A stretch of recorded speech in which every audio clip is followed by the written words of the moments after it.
Very nice. Now streaming live on YouTube.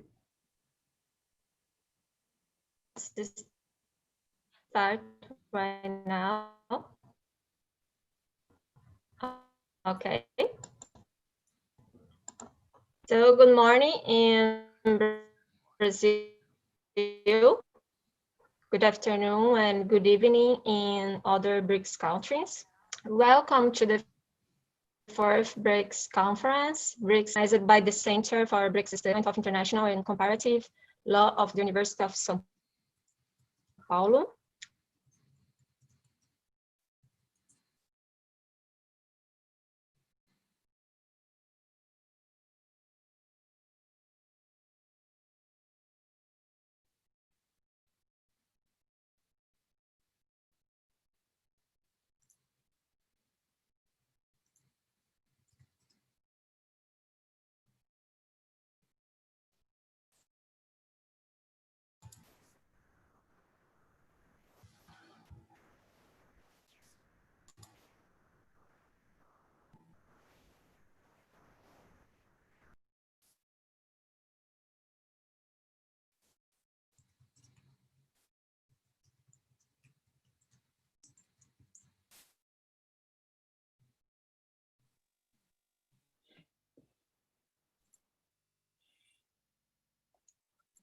Ellen must be in Washington, and we have had problems with the Wi-Fi in the whole region the last few days. I think Ellen has connection problems, but I can assume here her position, at least for the beginning of this first plenary session. I would like to thank everybody for being here with us. I would like also to thank all the panelists and to be a part of this initiative of our study group. Ellen was introducing us, and it's a great honor to promote this fourth conference on Brics. We have some friends that are with us almost every year, as Maria Lagutina, Zaha. I would like also to thank all of you, Taviano Kanoto, Elizabeth Sidiropoulos, Heibin Yu, for being here with us. Ellen is reconnecting now, I think. It's a great pleasure to have you all here. Sorry guys, I had a problem with my connection. Natala, you were doing a presentation. I start again, no problem. And apologize.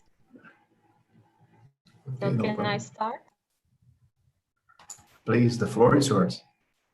Okay, so let me start right now. I think now it's everything okay. Sorry about that. So good morning again in Brazil, good afternoon and good evening other Brics countries. Welcome to the fourth Brics conference, Brics and Multilateralism in a Time of Pandemic, organized by the Center for Brics Studies and the Department of International and Comparative Law of the University of São Paulo. And the Center for Brics Studies, coordinated by Professor Dr. Paulo Borba Casella, was founded in 2015. And since 2017 has been organizing the Brics conference in order to bring together professors, researchers, specialists, and diplomatic representatives from all Brics countries, contributing to a common platform for academic, scientific, and diplomatic discussion on Brics. And excuse us for a short introduction in Portuguese.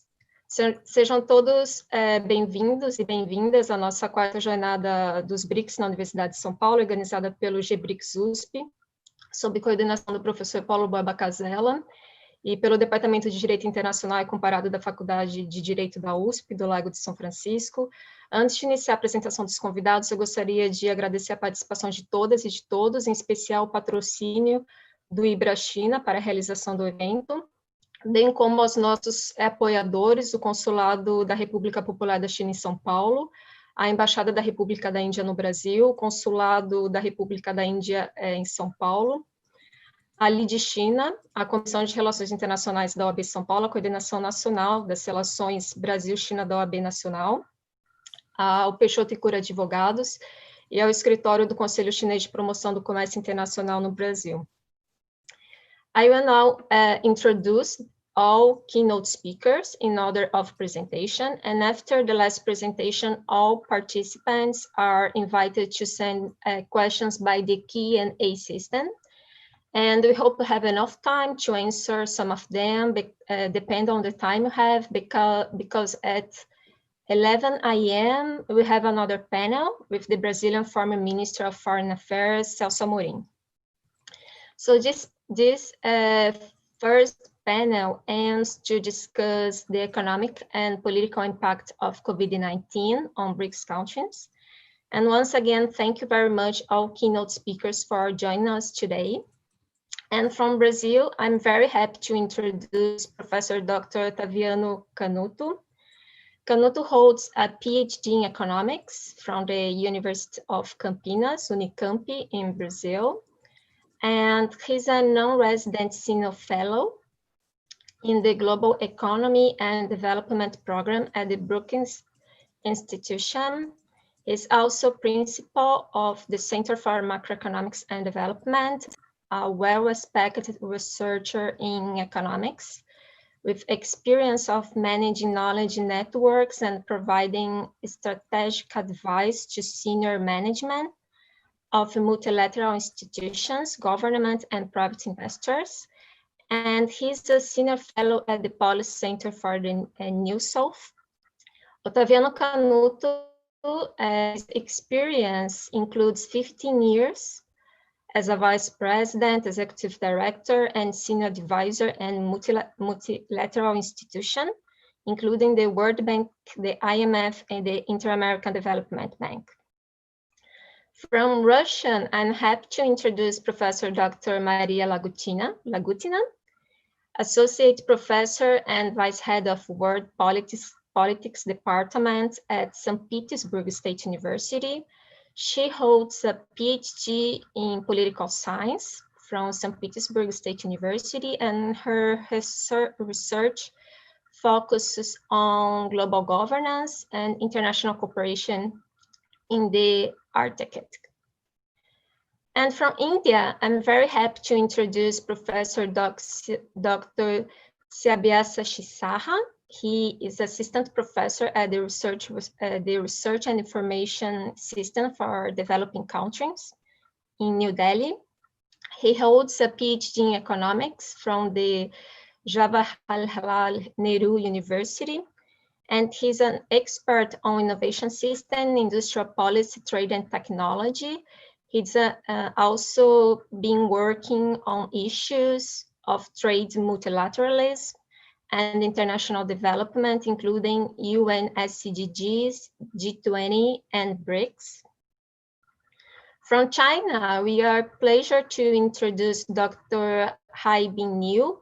He's an associate researcher and deputy director of the Institute for Foreign Policy Studies, Shanghai Institute for International Studies.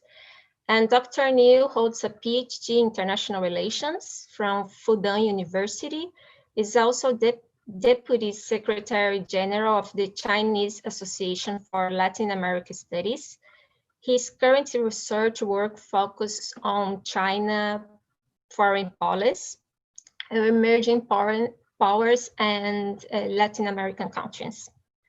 And we are very happy to introduce from South Africa, Elizabeth Sidiropoulos.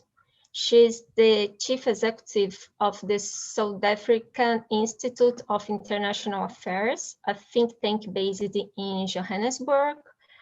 And the South African Institute of International Affairs has been consistently ranked among the top international relations think tank in the world.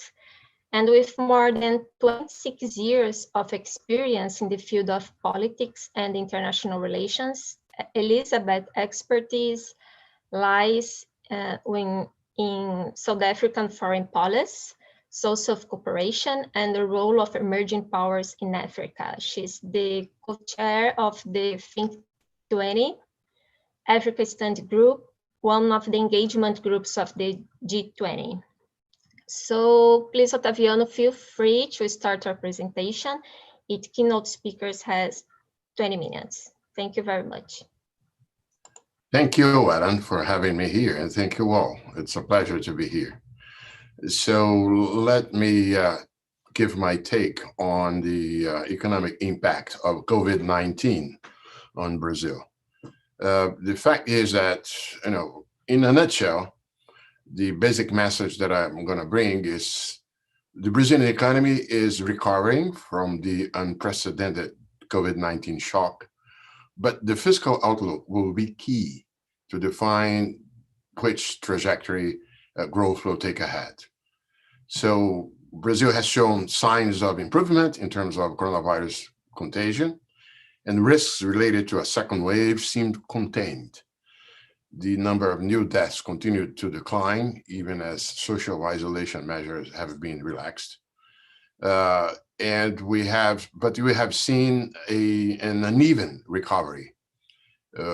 Industrial production and retail sales rebounded quickly from the declines seen as the COVID hit on, which was particularly March and April. Those were the 2 months where the crisis was deepest. But some service sectors, on the other hand, have experienced a slower recovery pace as they involve crowding of people.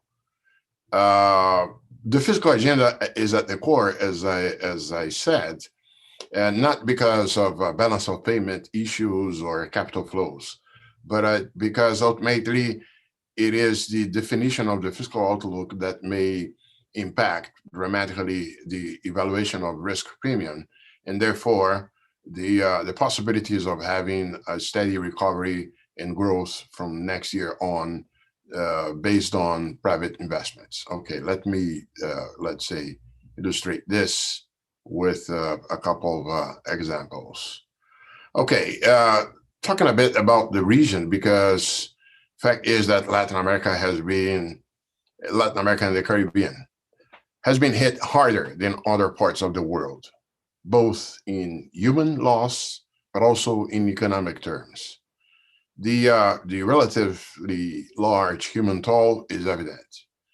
With only 8.2% of the world population, the region had 28% of cases and 34% of deaths by end of last month. And the number of new daily deaths continued to decline in October. In the case of Brazil, we have seen a sort of what we call a plateau of infections for some months, as you can see on the left side chart. But in fact, that plateau of infections reflected the regional asymmetry of stages of the contagion, as you can see on the right side of the chart. And so the average seemed to be stable, but in fact, you had the cycles of infection and peak and decline happening at different paces in different parts of Brazil. Now, they seem to be all in synchrony downward.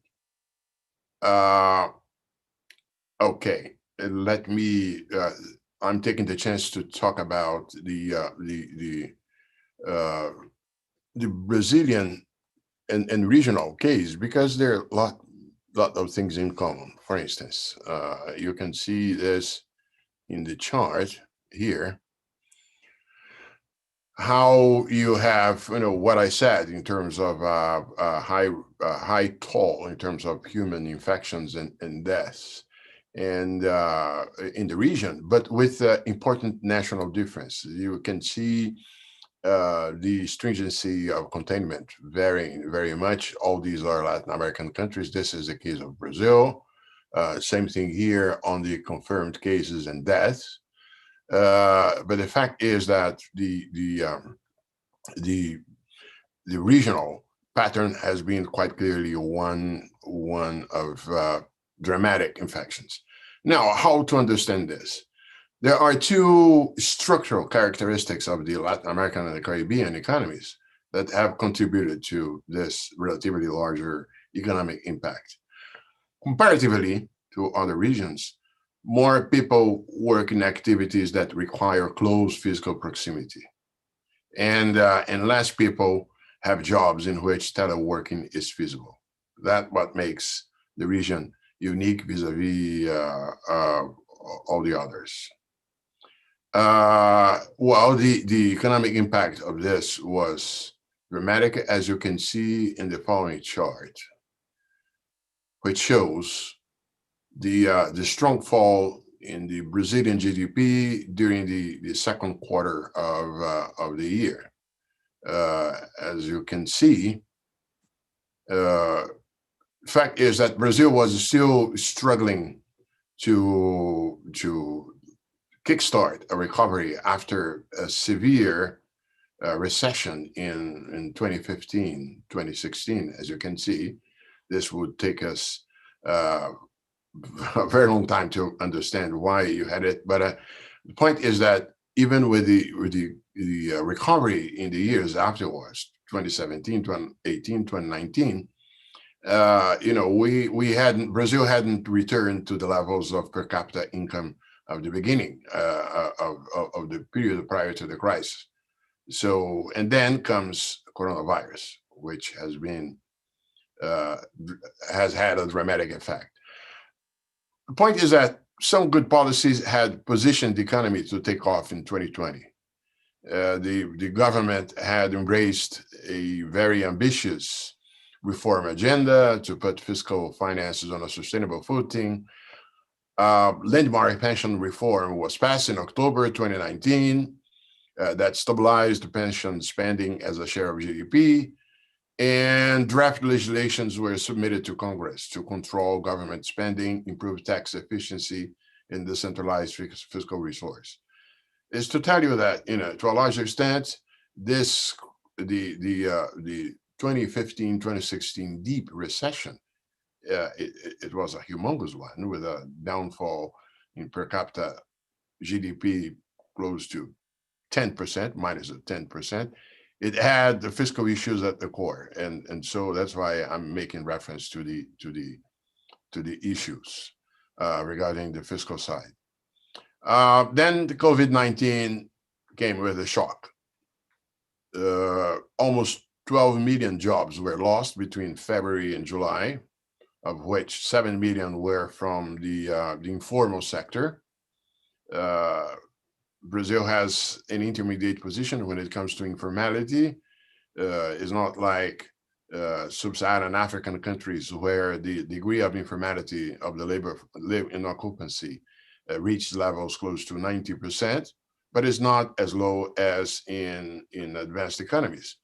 And that informality made things difficult when it came to the policy response to protect people because of the difficulties to transfer money and so on.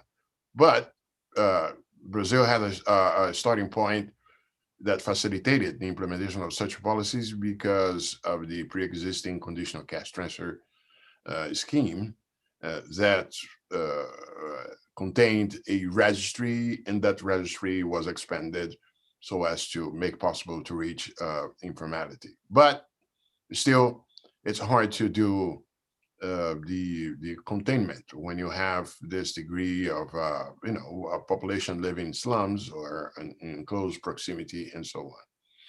Anyway, the impact of the COVID shock was also, when it comes to distribution of income, very, very malign. Households at the lowest income decile were the most affected by the overall loss in labor income, losing something close to 30% of their monthly income. And by the way, women suffered an even larger decline in hours worked and in income. Okay, but as I said, we are watching a recovery of economic activity little by little. The point is that, as you can see, I'm using here retail sales as an indicator, but also the confidence indicators differentiated by sectors. And as you can see, it was the consumer recovery of confidence went better than, for instance, the service and retail, particularly because, as I said, that's the let's say the unevenness or of the recovery per activity. But just to give you an idea as well of, since I spoke a bit about the region, as you can see how the contours of the fall and of the recovery have varied among countries here, depending on because of the variance of a policy response. And I will say a bit about this. Brazil, among the countries in the region, has had, to some extent, a faster recovery. These growth forecasts here, I took them from JP Morgan, okay?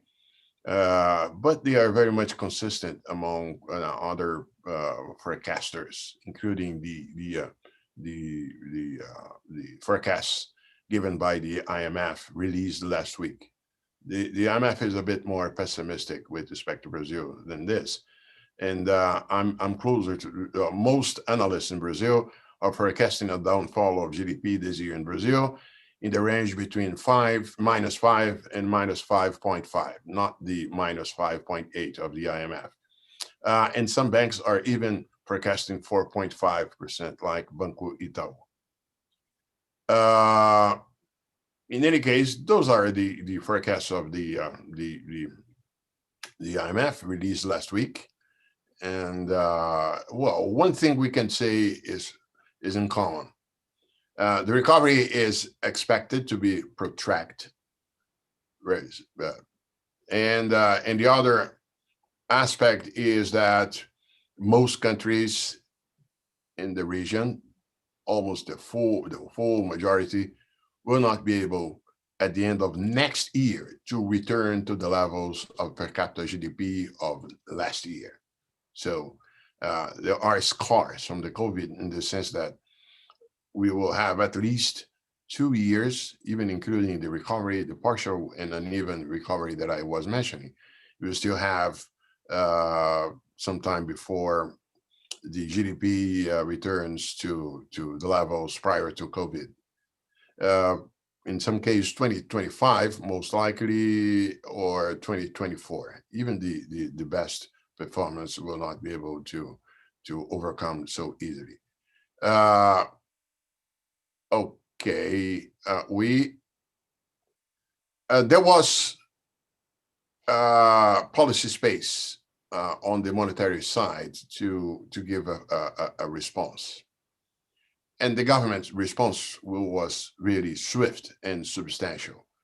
In late March, Congress declared a situation, a state of public calamity, and that opened the way for fiscal and quasi-fiscal measures that amounted to 18% of GDP. And that's why, you saw the recovery of Brazil a bit faster than in other cases. And the central bank was able to ease monetary and financial policy, as you can see in this chart. The basic interest rates have declined to historically low levels in nominal terms, and this has been made possible because of the fiscal reforms, the fiscal progress that I was mentioning before. The approval by Congress of a government expenditure cap and the Social Security reform. But the humongous response was on the fiscal side. As you can see here,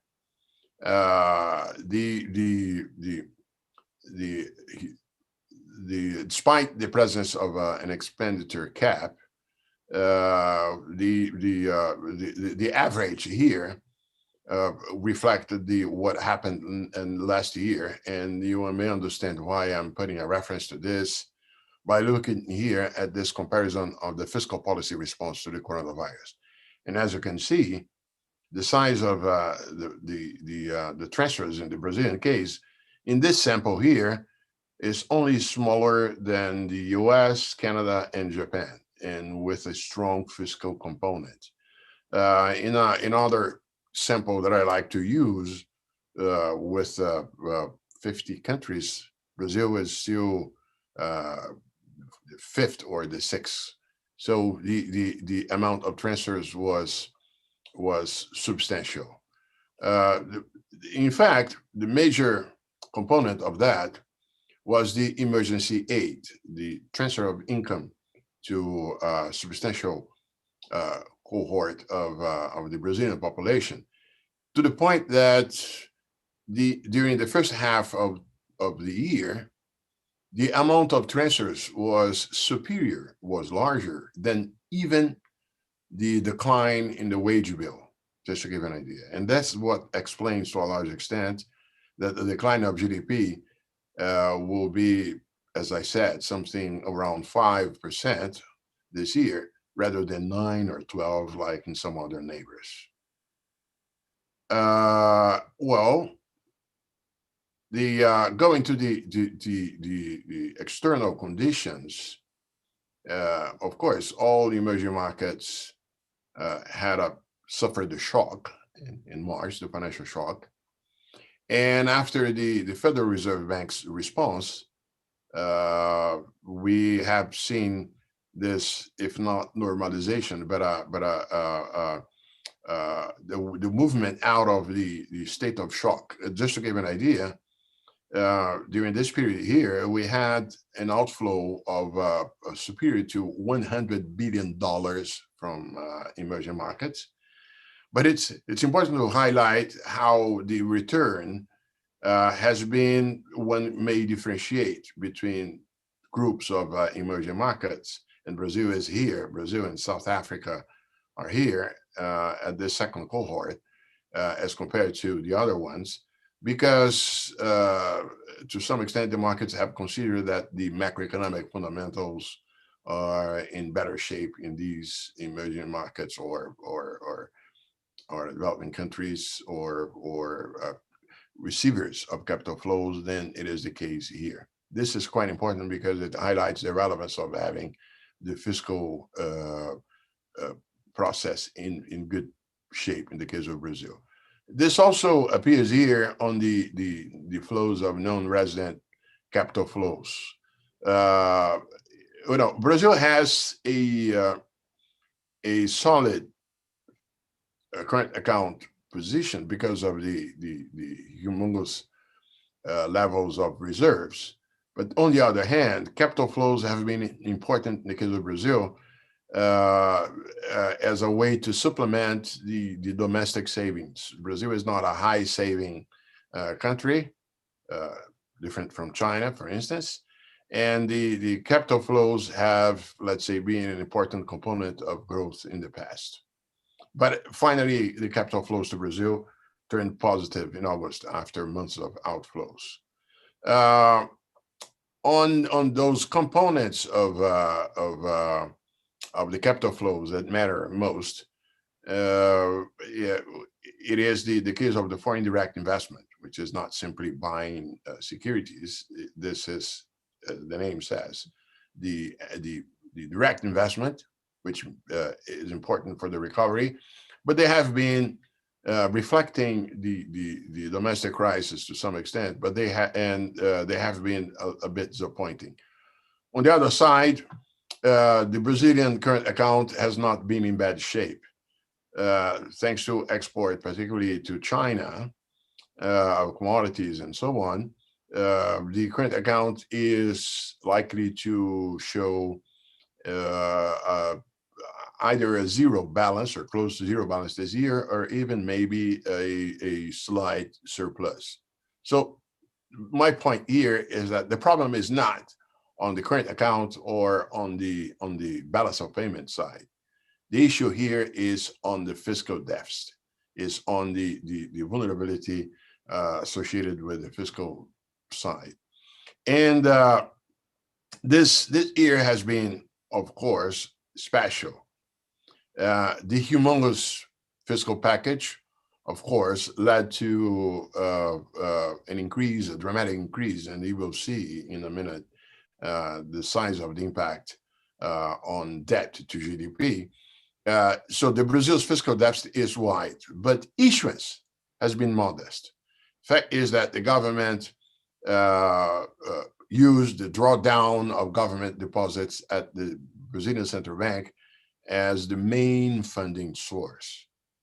In fact, the Treasury had an account in terms of debt titles, securities in the hands of the central bank, and the fiscal and the Treasury has used this for rolling over the debt that has become due over the year, while the central bank sterilized the drawdown, the deposit drawdown via repurchases. It's what we call in Brazil compromissadas. Okay, and that's how the Brazilian government managed to finance the humongous increase of the fiscal debt that you can see in this chart, without issuing much bond. Look at this. This is the net issuance over the year, but with the downside. There has been a shortening of the time horizon of the debt, as you have financed it increasingly by resorting to short-term debt with a lower cost, but nonetheless accumulating the size of the debt that will have to be rolled over in the near future. And the markets have, to a large extent, reflected this by a change, by a steepening of the yield curve. As you can see, this is the yield curve as of mid-February, more or less, before the shock really hit. The central bank, as I said, has reduced interest rates. That's why you see them here even below inflation. But nonetheless, the yield premium has lifted since August. And this has to do with some reference in the press and here and there that the government might abandon the spending cap and might indulge again in a fiscal profligacy, and definitely this had an impact on the future interest rates. As you can see, this is the case of beginning September. And that uncertainty has also been reflected in a shift until this is of October 13th, the latest that I could obtain. So that's a signal coming from the markets. And you can understand what I was saying about the size of the fiscal impact here. Look at this. This is debt to GDP. The general government gross public debt. And remember I said we had at the source of the crisis in 2015, 2016, a fiscal issue. And as you can see here, that's when the public debt was rising so fast. And then, after the approval of the lending, the spending cap, we seem to point out to a gradual fiscal adjustment. But then you had COVID here, right? And this here, I'm running to the end, no worries. This is two simulations that I have made myself adapting one produced by the Brazilian Senate's independent fiscal institution, which is the correspondent to the CBO here in the US, which is an independent think tank associated to the Senate. And they gave some forecasts of the Brazilian growth potential. And based on two scenarios, one optimistic and other pessimistic, defined by the optimistic is the one in which the decline of GDP this year is let's say, closer to the minus 0.5. GDP potential growth rate from the next few years, something around 2.3%. And then we simulate there what would happen in two fiscal scenarios, one in which the risk premium keeps going up, and that affects interest rates, and that's the one where the economy grows less, and the Brazilian public debt to GDP rise faster. But it's possible, it's conceivable that if there is confidence that the things will return to normalcy, to fiscal consolidation from next year on, after the emergency period, even with a higher public debt to GDP, it's possible to watch a gradual fiscal adjustment. The time for the peak of the public debt to GDP would be later, would be end of the decade, but still, that is to say, later than what it was forecast before the coronavirus, but still a benign trajectory in the sense that gradually the economy cannot grow faster than this, given the limitations of the Brazilian growth potential. But on the other hand, it's possible to conceive a gradual increase in the rate of growth, depending on the evolution of investments. But for that to happen, one needs to have the maintenance of the return to low risk premium, and therefore the maintenance of the low interest rates, and therefore higher levels of private investment, because as we know, this here means that there will be no fiscal space for aggressive public spending in the near future. So in a nutshell, we have the Brazilian economy is projected to shrink by something between 5 and 5.5%, followed by a partial recovery, something close to 3% in 2021. And with the sharp increase in the primary fiscal deficit and the projection of the gross public debt to jump to around 100% of GDP in 2020 and remain high over the medium term for some time, the issue will remain how to make sure that the fiscal risks are not perceived as very high and do not contaminate the risk premium, interest rates, and therefore do not contaminate the investment, the private investment decisions, given that in the case of the Brazilian economy, growth will depend a lot on the willingness of private investors to lift their bets in the country. Infrastructure is the obvious place because the time horizon goes beyond the conjuncture. And we are about to watch a combination of public and private investments in infrastructure in the country. And but of course, this needs the government and Congress to keep on with the agenda of structural reforms that has made some steps forward in the case of water, in the case of gas, and so on. But the country needs a tax reform. The country needs a series of structural reforms for which there are already bills in Congress. So that's, but the key issue will be confidence on the fiscal. Thank you.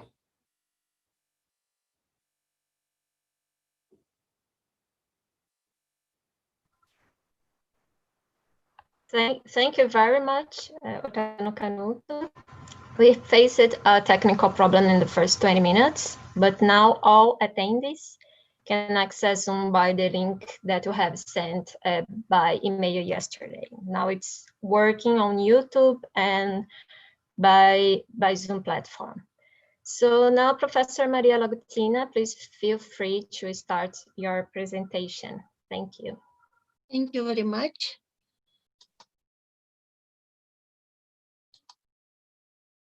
Yeah, it's okay. Sorry.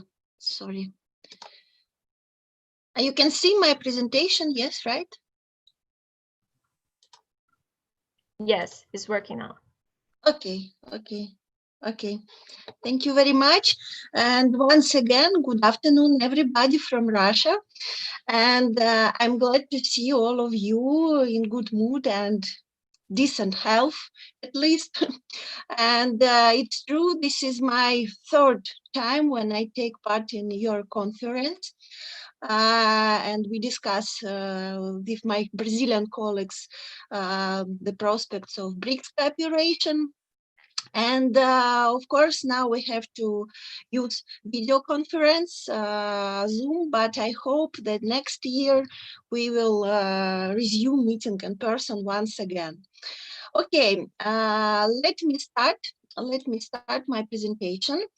And me as a representative of Russia, of course, I'm going to speak about Russia's view on impact of COVID-19 on Brics countries. And let me start from brief overview of the presidency of Russia in Brics this year. I'm sure you know that in 2020, Russia holds the Brics presidency. And the main goal of the Russian presidency is to contribute to improving the quality of life of the people of Brics countries. And on the slide, you can see the slogan of the Russia's presidency, like Brics Partnership for Global Stability, Shared Security, and Innovative Growth.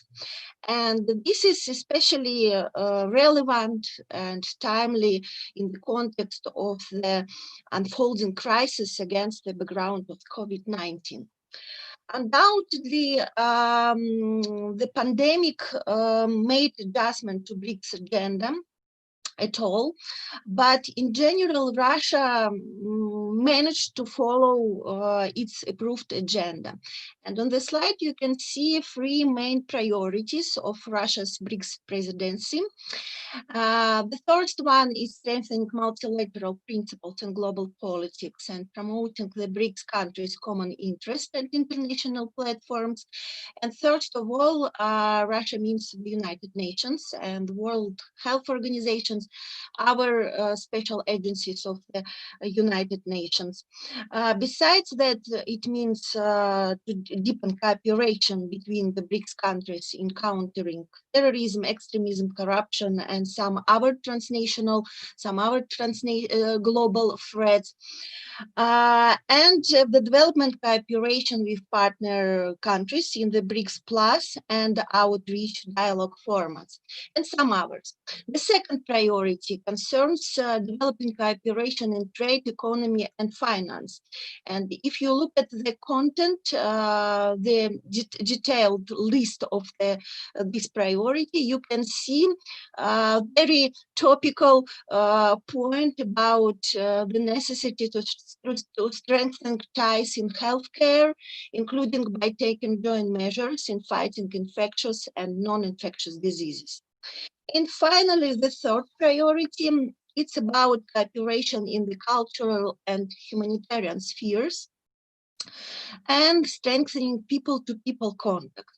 And here, Russia proposed to develop Brics network university activities, first of all, and develop different civil contacts and contacts between Brics journalists, journalism community, etc., etc. Of course, the spread of COVID-19 in the world has partly changed the agenda of interaction between Brics countries during the Russian presidency, and in particular during the first meeting of Brics Sherpas, as sous-Sherpas, a statement was issued on their readiness to strengthen research cooperation in the field of infectious diseases and join efforts to detect, prevent, and combat the spread of current and future epidemics. And of course, almost all Brics discussions this year cover the topic of the pandemic, cover the topic of COVID and fight COVID-19. Firstly, it should be noted that Brics countries respond COVID-19 on individual level. almost all BRICS countries, they have their initiative, national initiative, to combat COVID-19. And firstly, let me speak about China.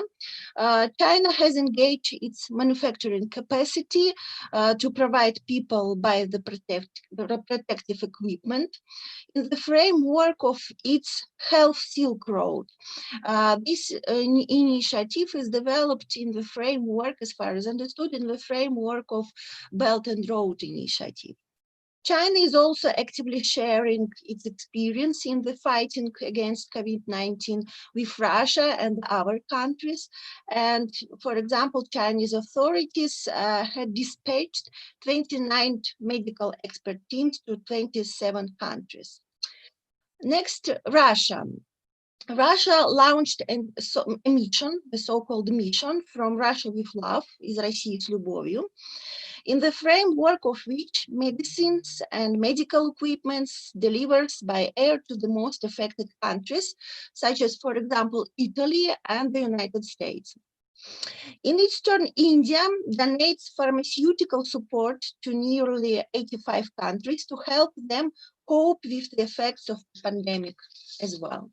And finally, South Africa, as I found, it develops the so-called Pan-American response to COVID-19. But of course, for us, the most interesting and the most important, how BRICS countries to develop their cooperation on multilateral level in the framework of BRICS itself. And here you can see some initiatives, some events which are related to this topic.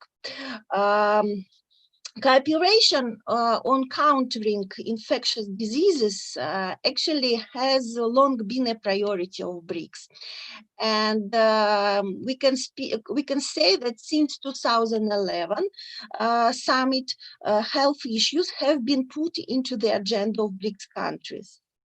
That's why it's not a new topic for BRICS countries, to be honest. It's interesting to note that the final declaration of the 2015 BRICS summit in Ufa, in Russia, contains instructions by the leaders to jointly work on managing the risk of outbreaks, including of the new coronaviruses.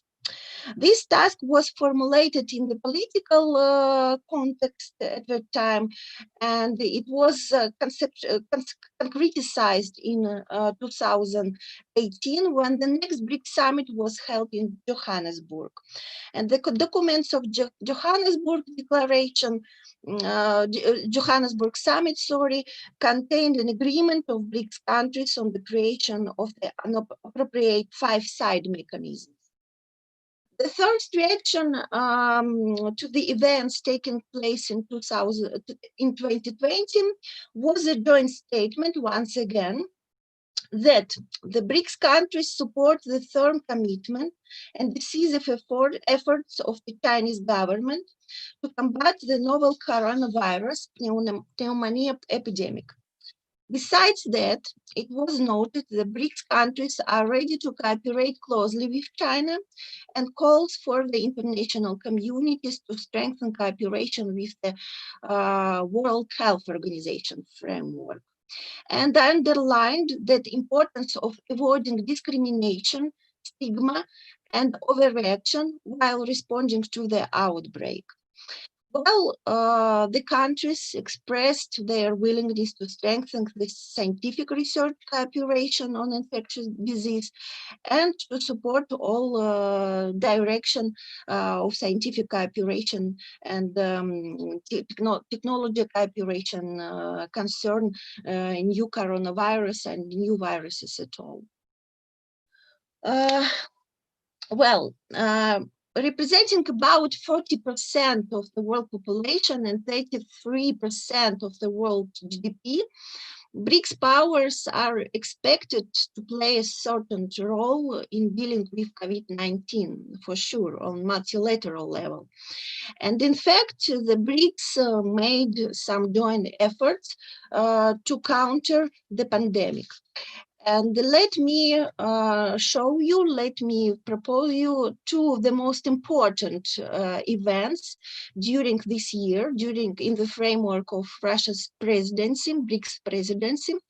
And firstly, I should speak about an extraordinary meeting of the BRICS foreign ministers, which was held under the chairmanship of Russian Foreign Minister Sergei Lavrov on 28 April 2020. Well, the main purpose of this discussion, of this meeting, was the discussion of the problems caused by the coronavirus. And Sergei Lavrov noted that the priority of BRICS today is dealing with the COVID-19 outbreak. During this meeting, the Russian foreign minister proposed to start actively working together on several Russian initiatives aimed at more effectively responding to the challenges posed by the spread of the coronavirus. But unfortunately, it was not printed, and it's pretty difficult to find the list of these proposals. But we can have some general picture of this proposal from the words of Lavrov, from his speeches. And for example, we can understand that the ministers of foreign affairs concerned, these initiatives, Russia's initiatives, concerned not only safeguarding health, but also financial, economic, and social issues according to the priorities of the Russia's presidency. Concern labor markets, the welfare of the people, and the goals of sustainable development. The parties stated that there is no alternative to the search for collective answers to any challenges that arise in this regard. There is no alternative to a multilateral approach and equal, without politicization, cooperation of sovereign states in addressing all topical issues on today's agenda. Well, the ministers exchanged views and agreed two main points, actually three main points. You can see these points on this slide. Firstly, they agreed to coordinate their position on the pandemic with the UN and its agencies, G20 and World Health Organization, World Trade Organization as well. Secondly, they decided to create a special law and instrument to finance economic recovery projects in the BRICS countries and allocate $15 billion to financial projects to restore the economies of the BRICS countries after the coronavirus pandemic. By the way, in 2020, China and India have already received funds from the New Development Bank to fight COVID-19. And this is the first emergency financial assistance program from the New Development Bank to support its members in the fight against the coronavirus outbreak. Emergency loans can be used by the BRICS countries to fund direct spending to combat the COVID-19 outbreak and to support government measures to maintain the economic recovery. Well, it seems like the global response measures from the New Development Bank, from BRICS to control the spread of the new virus. And finally, the third point, the ministers decided to start the joint work on the development of the coronavirus vaccine. But as you know, for now, Russia proposed yet a new coronavirus vaccine. Well, these actions, these proposals reflected BRICS states' willingness to contribute to solving the global crisis. The next important meeting took place on May 7. It was a meeting on senior BRICS officials on health issues. And during this meeting, the BRICS countries agreed several points as well. And from my point of view, the most important and the most interesting, it's about the creation of a comprehensive early warning system for biological threats within the framework of BRICS. Of course, they repeated the idea to develop the potential of the new development bank to finance some joint project in the conditions of new viruses. And they welcomed the proposal of the Russian side to create a review of advanced measures taken by the BRICS countries to counter the spread of COVID-19 for further use not only by the 5 countries, but also by specialists from other countries. Well, besides that, of course, this is not the full list of all events which were devoted to the discussions on COVID-19 for sure. And discussions of the fight against COVID-19 has become one of the central topics in our BRICS events during this year, in the framework of Civil BRICS Forum, in the framework of meeting of the BRICS Tuberculosis Research Network, in the framework of BRICS Academic Forums, etc., etc., etc. And now let's look at some outcomes, consequences of COVID-19 pandemics on BRICS and multilateralism, because the topic of our conference is devoted to multilateralism and the role and place of BRICS in terms of multilateralism. And firstly, I would like to start from the main challenges. Of course, during all meetings which I mentioned before, BRICS countries underlined the need for reforms in the multilateral systems, because now it's became obvious that global governance system is in crisis. And the bloc reiterated its support towards the United Nations and firstly towards the World Health Organization, stating that it's a very important and unique platform.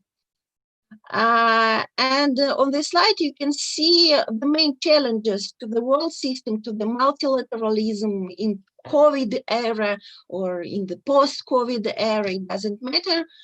And from my point of view, we should speak about 3 main points. Firstly, I mean the deep crisis of the so-called liberal international order, and it's under discussion in Western community, in Russian community. There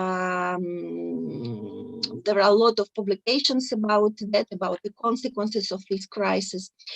And this liberal international order was primarily relied on the power and financial and economic superiority of the United States. Today, it has continued to lose strength. And without any doubt, this process has dramatically accelerated amid the pandemic. And in its turn, it's not a secret that the United States has kept completely away from organizing cooperation against this new transnational, new global threat. Moreover, the United States started playing havoc with this cooperation. I mean by withdrawing from from World Health Organization, and they criticized a lot this organization and the United Nations at all. And has often acted contrary to the best interest of its closest allies and partners. As a result, today, according to many experts, there is a power vacuum in world politics against the background of the decrease in the influence of the West and the internal orientation of the governments of developing countries, which unfortunately are not ready to take on global responsibility and make important strategic decisions, some global strategic decisions. Thus, the overall multilateralism of international politics is eroded. And an increasing number of countries tend to prefer unilateral steps, and BRICS countries is not exception. And we are the witnesses of a dramatic weakening of global governance, a dramatic crisis of global governance, and the pandemic is the best illustration of this point. And finally, of course, I'm not an economist, but I should mention this point, of course, it's a global economic crisis. The pandemic caused the largest global recession in history, with more than a third of the global population at the time being placed on lockdown. And the pandemic brings with it the third and greatest economic, financial, and social shock of the 21st century after 1911 and the global financial crisis of 2008. And this shock brings a double whammy. I mean, a halt in production in affected countries, hitting supply chains across the world, and steep drop in consumption together with a collapsing confidence. According to many experts, China and the emerging Asia group will fare better in the near term, and while non-Asian emerging markets are particularly vulnerable. However, despite all words, discussions, and efforts which I mentioned before, the BRICS as a bloc can still be regarded as inefficient in combating COVID-19. At first glance, it's clear that all BRICS countries, except China to some extent, are suffering tremendously from the crisis from the COVID-19.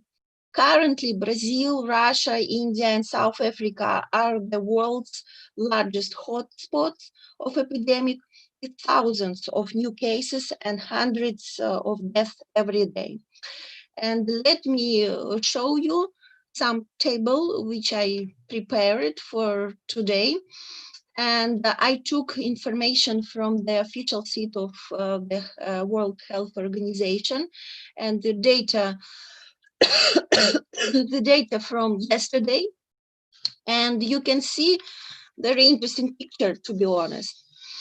Firstly, I would like to remember you that the BRICS countries, 5 BRICS countries, represent more than 30% of the world's population. And as we see in terms of confirmed cases, India is a leader. And in terms of deaths, it's Brazil leads. Statistics shows as well that assessing BRICS countries' population in relation to the number of infections, Brazil seems the worst spot among BRICS countries and has taken the third highest in the world. And that was followed in the 4th position by Russia. And if you look at the list, at the rating of all countries in the world, you can see that 3 of 5 BRICS countries make the top 5 of cases number, following the United States of America. What does it mean? It means that the inability of BRICS countries, these states, to prevent the virus from spreading and killing their people, possess a great obstacle for cooperation and joint efforts intended to tackle the virus on a global scale. Next, for BRICS countries, the economic and social impacts of COVID-19 are significant as well, implying that these states have to focus now on guiding their own economies out of the crisis. Of course, this is not the full picture about all social and economic consequences and impacts of COVID-19 on BRICS countries, But anyway, the picture is not good, is not pleasant. And we've discussed Brazilian case. Let me speak several words about our countries.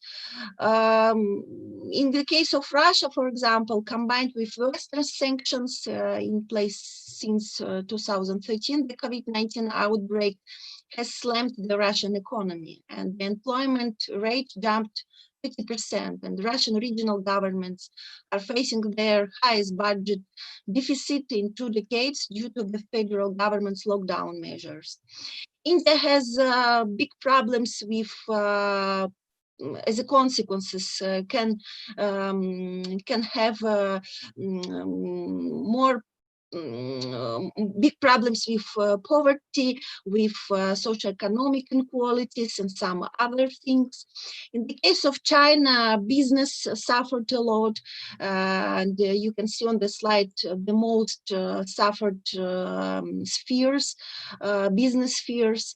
And of course, a lot of people in these sectors have either been furloughed for a period of time or have lost their jobs completely. And finally, South Africa, its employment rate of the first quarter 2020 was 30% and is expected to increase further. Another factor besides economic and social consequences, factor hindering inter-bloc cooperation during the pandemic is political international relations factor, I mean China-India tensions. China and India are the 2 largest economies of the bloc, and so deteriorating relations between the 2 of them could significantly undermine the bloc's coherence and sway. And my conclusions, finally, my conclusions. From my point of view, the picture shows us that now there are a lot of threats and challenges for BRICS.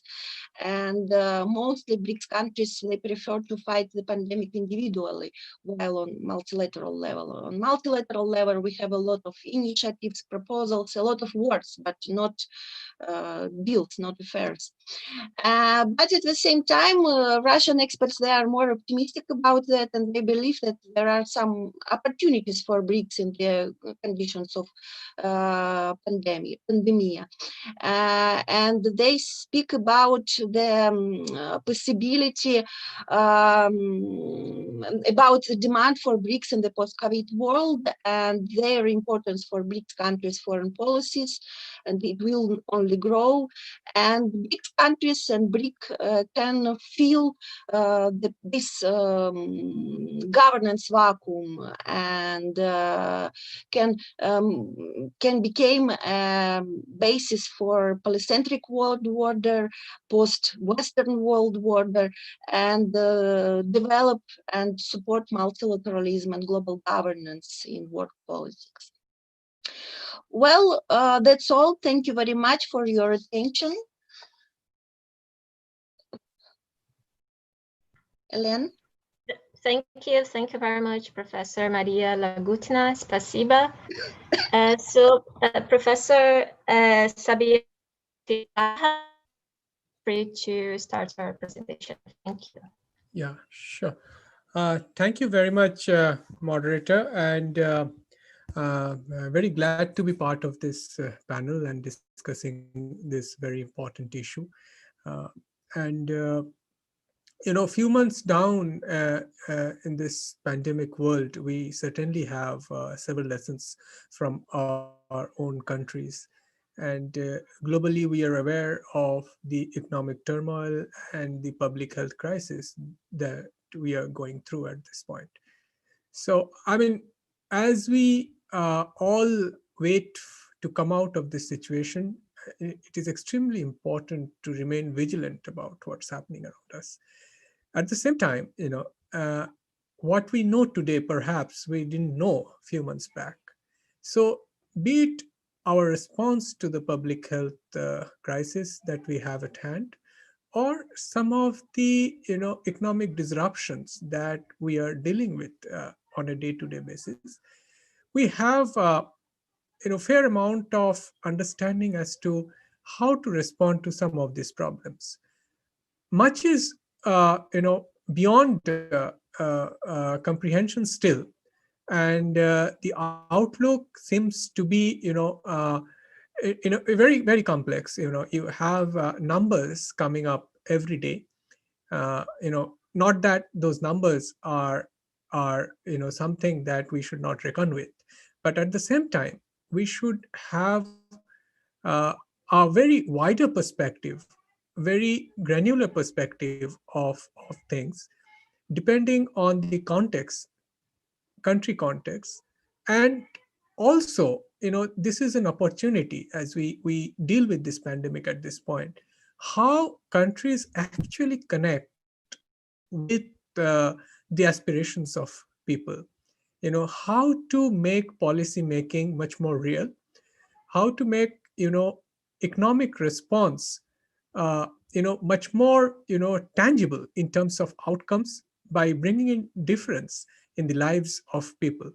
So this is an opportunity of course correction, as we all know, we believe, and we have been hearing, and at some level we have also been propagating some of these ideas where we urgently seek uh, uh, you know uh, course correction in several spheres of economic policy making, understanding the social dynamics as well as global politics. Having said this, in this meeting, as we discuss the impact of the pandemic on the five big BRICS countries and the way these countries have dealt with it, it's obvious that the countries definitely are at crossroads in some sense. The BRICS countries are at crossroads, and the emergent need of the multipolar world order.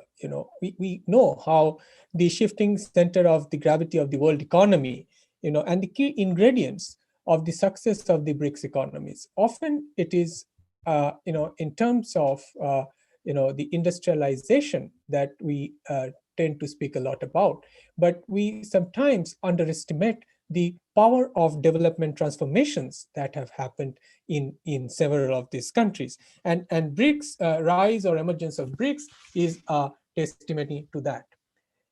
As my previous speaker, Professor Maria, has beautifully captured, how existing global institutions have failed to accommodate the rise of BRICS.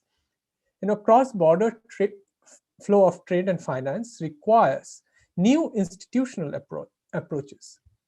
And no wonder that several multilateral institutions currently that we see are in crisis and have to deal with this problem of non-participatory approach, non-cogent approach, and asymmetrical approach that they have been pursuing all this while. If we go back, in terms of, again, I'm thankful to Dr. Maria for very eloquently capturing the evolution of BRICS and how each of the presidencies have tried to generate newer dynamism into the process in terms of bringing in fresh and new ideas. And everybody felt the need to have a platform where some of these emerging economies with substantial developmental needs, as well as bearing a large share of the world population, should have a dialogue, should have institutional approaches to deepen their cooperation. So having said this, if we go back a little bit, into the Indian presidency back in 2016, what we see is that India tried to connect its experience of inclusive development and the relevance of a inclusive world order.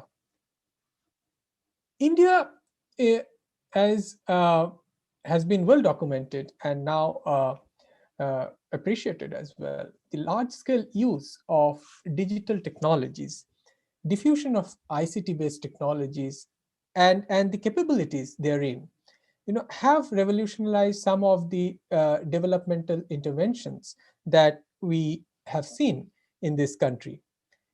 Reaching out and inclusion of all social groups and strata have been possible by use of technology as well as careful public policy design.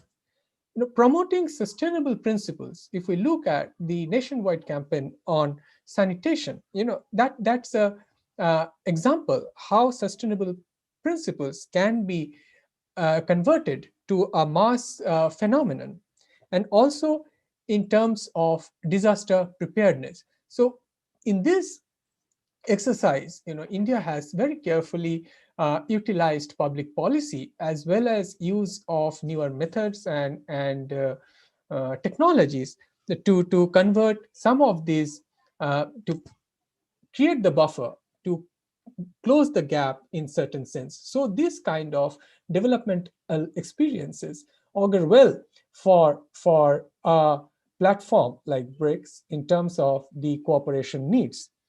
India has emphasized definitely on institution building, and that we have seen in the course of India's engagement with the Brics process, as well as during its presidency in 2016. And Brics at this point, should leverage the leadership position that it has among several of the developing countries. There are also substantial focus on innovation. We have, as again, Dr. Mario has pointed out, in health sector, several of these ideas have been there. And the focus, be it on agriculture, be it on science and technology, be it on health, the cooperation through science, technology, and innovation has been robust. Something that has been a little tricky is about cooperation through businesses, cooperation through trade and investment. And that also, in the last couple of years, have seen a robust progress in Brics. And there is every need to sustain this momentum of Brics cooperation as we talk about a post-COVID recovery phase. And trade and investment would definitely play a very big role in that. Impact of COVID on Brics. Definitely, Brics countries are affected to a very large extent. India, Brazil, South Africa. And then we are also sure that in the coming months, these challenges would deepen to some extent because the economic, the drag effect of the lockdown and the disruption in business activities would still linger. And there is every possibility, that, COVID anywhere is, of course, COVID everywhere. So the public health challenge would definitely be around. But there is also the valid question of whether this puts the Brics countries in a pause or in a phase of dormancy when it comes to the economic paradigm is concerned. But there is optimism as it emerges that Brics countries have demonstrated substantial resilience and has emerged quite well in the last couple of months. The previous decade, again, the follow-up of the global financial crisis has been a difficult phase. We saw country-level adjustments happening at all levels. However, the Brics countries during this period scored well in terms of their innovation potential, in terms of harnessing several new sectors and niche areas. Course correction, of course, as I have mentioned in the beginning, was already happening in some of these countries in terms of the economic policy making, and placing citizens' welfare at the center of the consideration of governance as well as policy making. Brics countries definitely have to keep up this momentum as we deal with this crisis. And something that has been considered extremely important at this point is about diversifying the economies, in terms of generating greater resilience. I would come to this point towards the end of my talk so that I can connect how Brics countries can together be supportive of this process. Impact of COVID-19 on India. Definitely, India has the largest number of cases in reported cases in Brics. At some point, India was also reporting the highest number of daily cases. There is, a flattening of the curve happening currently, which is an encouraging sign. The peak seems to be over for India at the national level. However, India has done well in terms of, as we say, the per million cases, as well as in terms of the deaths per million population. It has been a very robust exercise in the last couple of months since March, when the lockdown was announced. It was one of the strictest lockdowns. However, that time was utilized for preparedness, and that has paid off well in the following months. It is also something to reckon with, that India realized the danger of the pandemic quite early.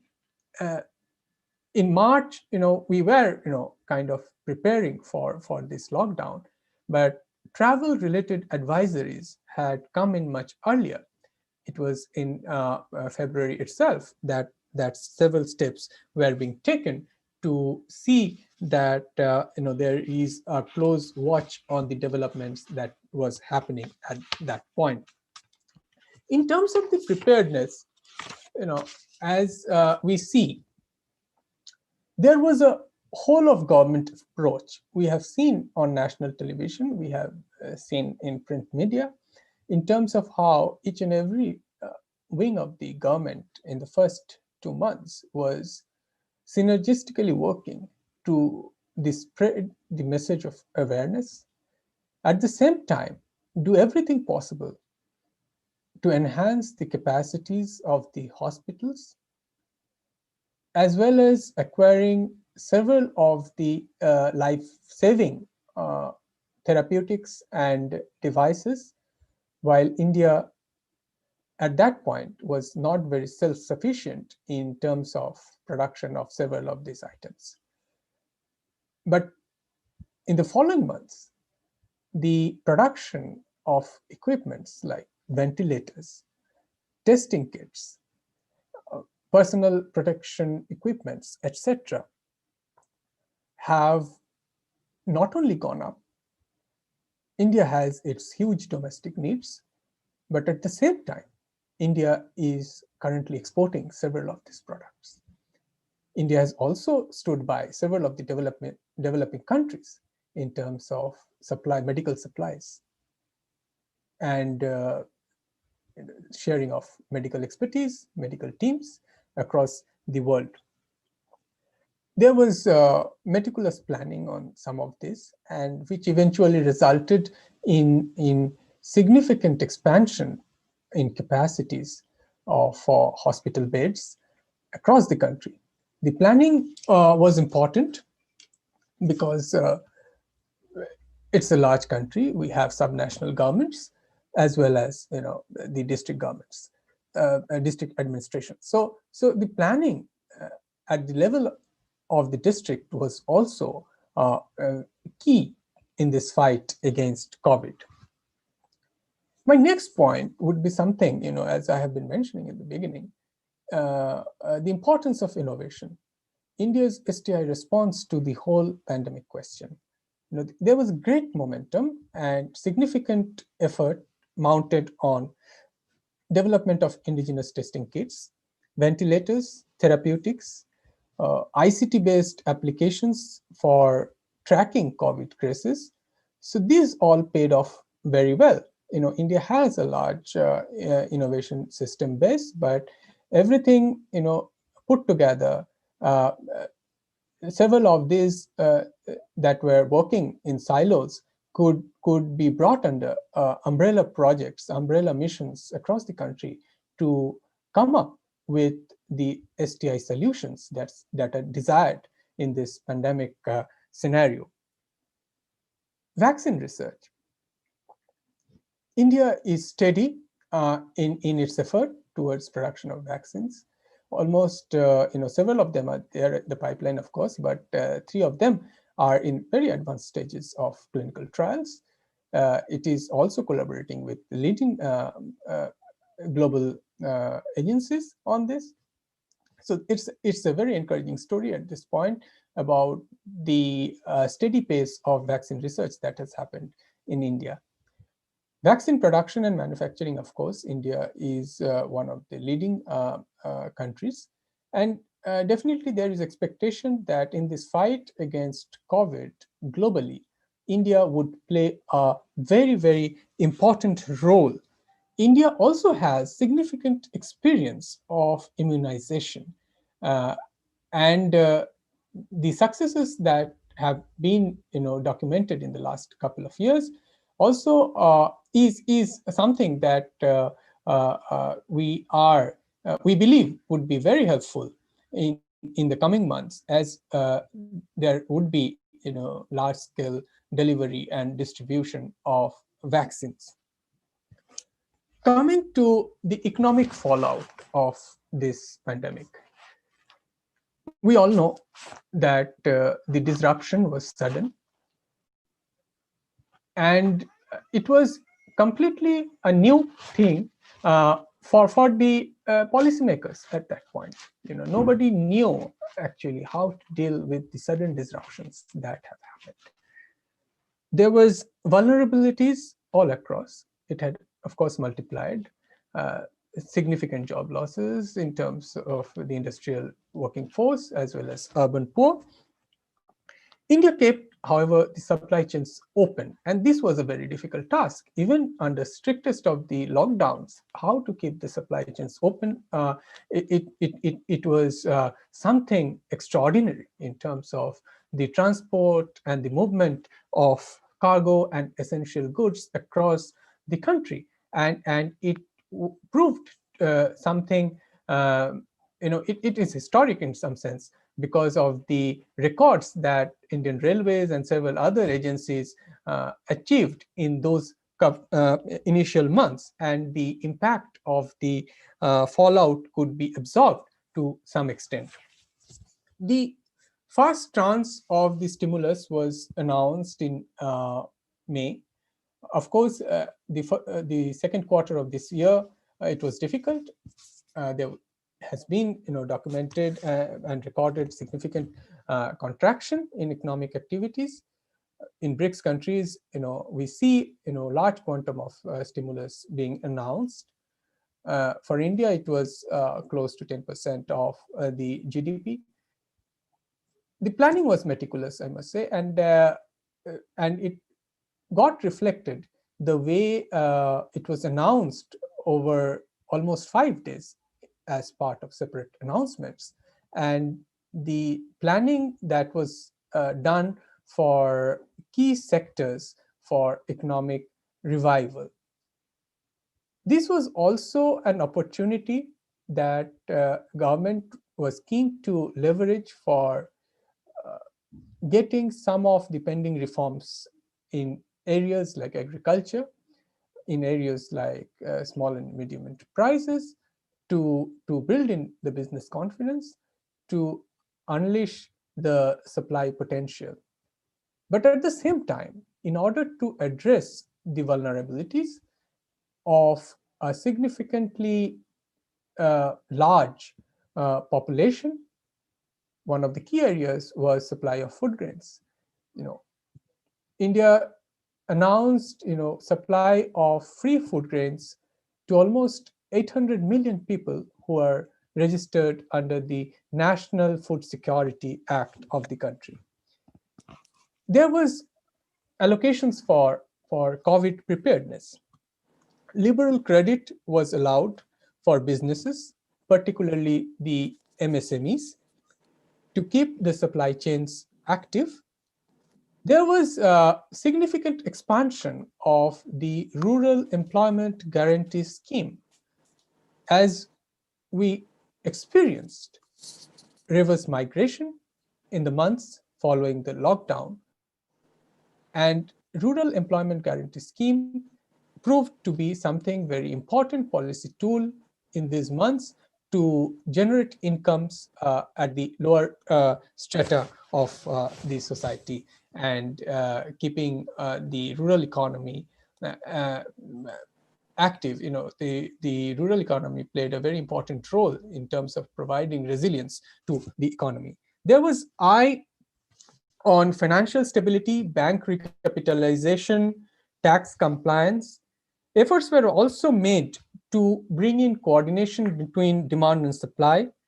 And of course, as we progressed in the later months, there were sincere attempts at providing direct transfers to the people for generating demand in the economy.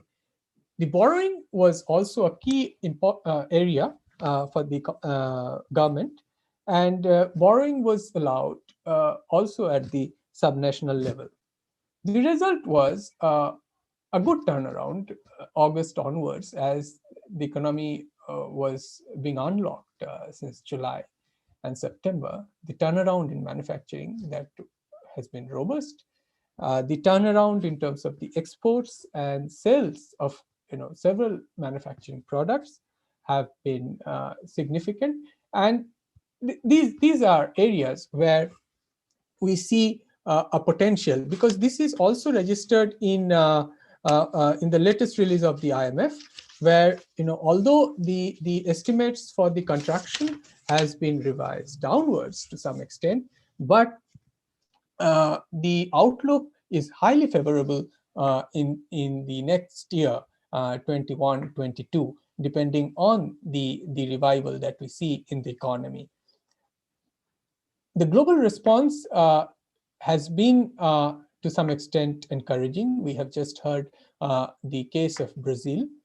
Japan, Canada, USA, Germany, everybody have done their bit in terms of the nature and the components of the fiscal stimulus they have offered, as well as the monetary policy response that we see. This is reflected again in what IMF estimates for the GDP of the world GDP this year, where there is somewhat upward revision in the latest release, depending on the nature and coordinated policy response that we see happening across countries, which is in a way something that gives us some kind of idea as to where the world economy is heading in the next couple of months. Brics should definitely promote, as I have said in the beginning, cooperation in the multilateral forum, because that is extremely important at this point. Coordination is extremely important. Multilateral trade should be supported. WTO reforms are, several ideas on this has been going around. And it is important to keep supply chains open. The immediate years would be very important in this regard, and we should not lose sight of the fact of this fact. It is important that the ongoing deliberations on WTO reforms is focused on issues that support the revival, not only the revival of the world economy, but also the survival of developing countries. And Brics has a big role to play in defining the contours of the reforms of multilateral trading system that is presently underway. Brics, we should remember, serves as significant nodes of regional economies. So hence, coordination in Brics may accelerate global recovery in some sense. So this is an important role that Brics plays at this juncture. Brics countries should be helping each other at this point, I feel, in diversifying their economies for long-term sustainability, protection of jobs, as well as reduction of inequalities has to be the focus. Post-pandemic, there is possibilities that the inequality gap would widen. At the next level, Brics should steer the process of sustainable development and stay course on areas like renewable energy, digital economy, sustainable urbanization and transportation.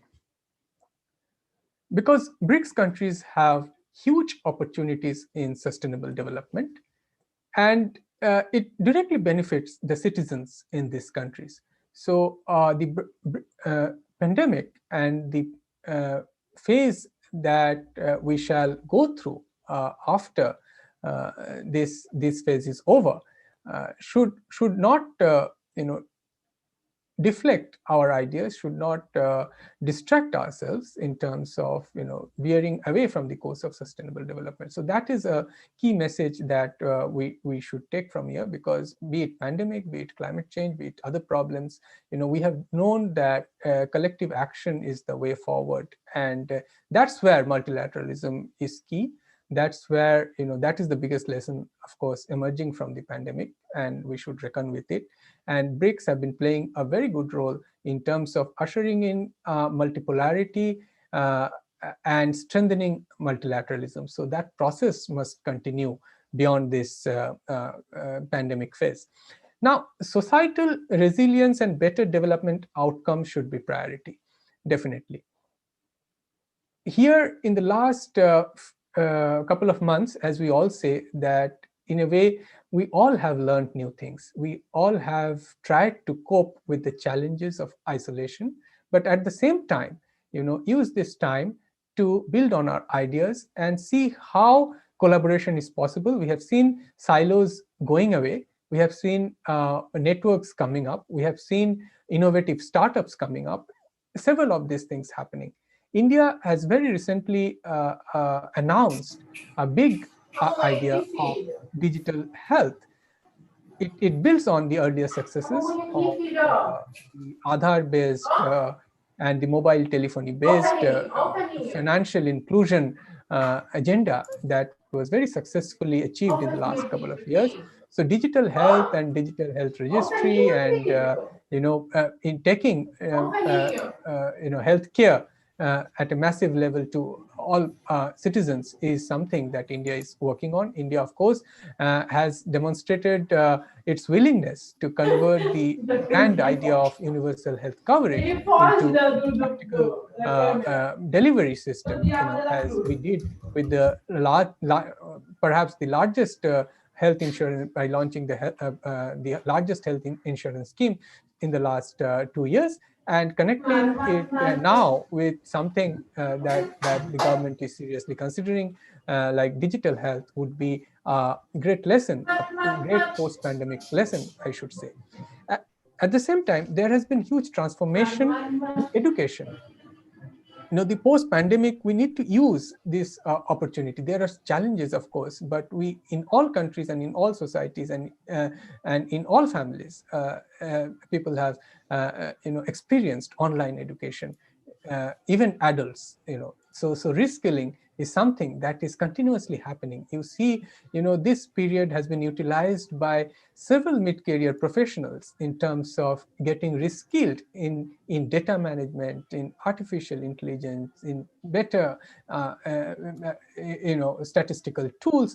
So this has opened up wide array of skilling and reskilling opportunities. So these are the brighter side of the pandemic, I should say, where we have rediscovered ourselves, we have rediscovered societal connections, we have tried to benefit out of the technology and also improvise upon the technology. So this cumulative experience and post-pandemic lessons should inform development transformations, as I have mentioned. And BRICS countries, coupled with the sustainability ideas, as well as the need to cooperate for a stronger multilateral system, should emerge as key players in this field. And finally, be it response to the pandemic, be it the economic revival, be it our shared developmental concerns, finance would be the key. And here the BRICS countries scores well.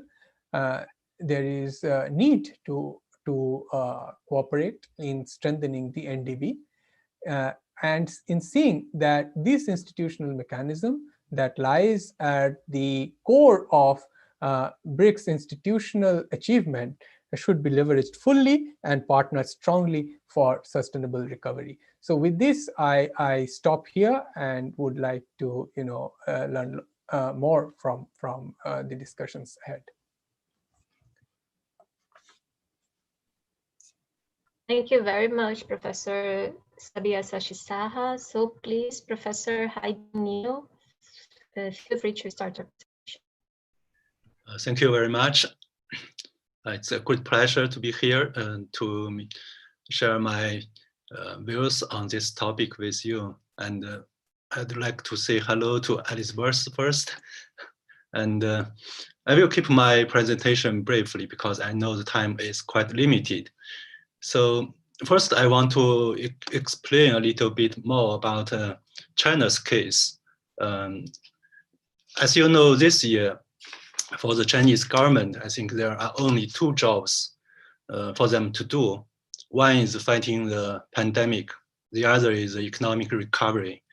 So I think this is the two priorities for this year for China.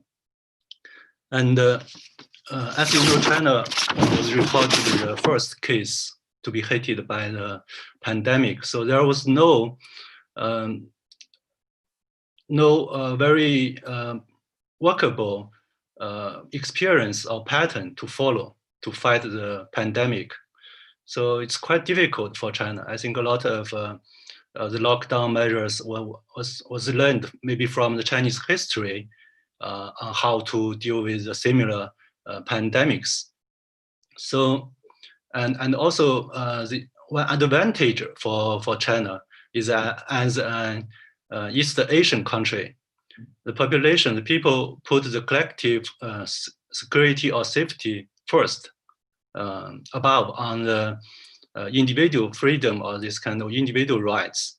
So you say in the general picture, China and the other Eastern Asian countries, Southeastern Asian countries, they all follow this kind of lockdown model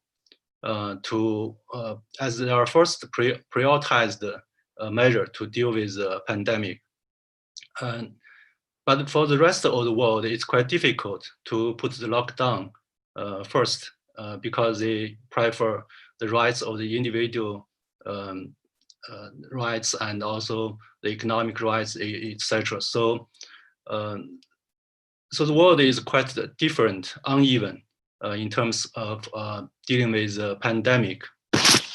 And also, I think for China, this is a quite special case in terms of the current status for other countries to deal with the pandemic, like Brazil, the United States, European countries. They used a lot of the physical policies to deal with the impact of the pandemic. In China, the Chinese government didn't issue this kind of massive stimulus policy measures.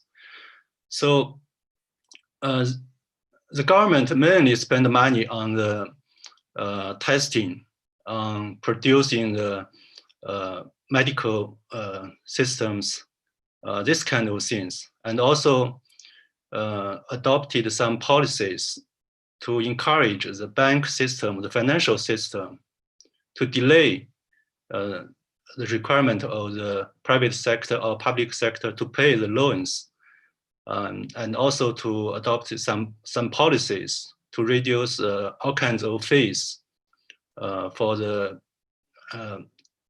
running of the economy, like free charge of the highway system, this kind of things. And also, I think for the Chinese population, they have a tradition to save money. The high saving rates also helped reduce the vulnerability of the population. And so I think the key point here is China had effectively dealt with the impact of the pandemic in the first wave of the world. So that's the most important condition for the following economic recovery in the second quarter of this year, the quarters of this year. So now I think China may be the major economy in the world to achieve some kind of economic recovery. That's a good message for China itself and also for the rest of the world. And I think besides the impact of the pandemic, there are also other challenges from China's major economic partners, like the United States. It put the great power competition strategy first. Then, after a lot of economic, especially the tariffs and also technological sanctions to the Chinese companies, like the Huawei. So this makes the Chinese policy makers and the business elites to rethink about their strategy, how to reduce this kind of external vulnerability. So I think there is a new consensus in China to put the innovation as the most important element for the future economic growth of China.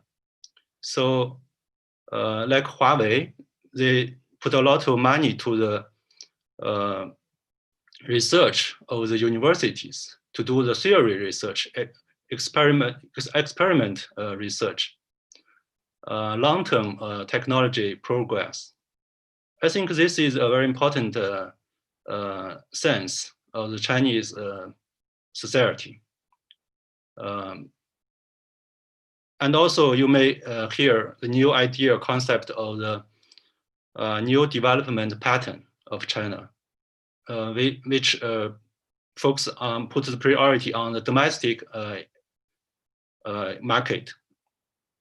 That means that in the future, China's economic growth will rely much larger on the domestic growth rather than exporting to the rest of the world. This is one side story of the new development pattern. The other story of the pattern is China will open itself more to the rest of the world, to adopt more opening and reform measures domestically. And externally, in the recent diplomatic efforts of China, China has reached out to Europe, to the emerging economies, to quicken the negotiation of the mutual trade and investment treaties to facilitate China's engagement, economic engagement with them. So I think in the general picture, I think China didn't change its economic approach to the world very much. And so let me move to my second part of my presentation. I think how the pandemic has affected the national states thinking about globalization, because the pandemic is an indication of the danger of the globalization. Globalization means the free movement of the people, goods, and ideas, and also virus. So with this kind of impact of the pandemic, many countries are thinking about stockpile more medical equipment and shorten and diversify their value chains and to self-help needs in terms of domestic growth and also regional integration, etc.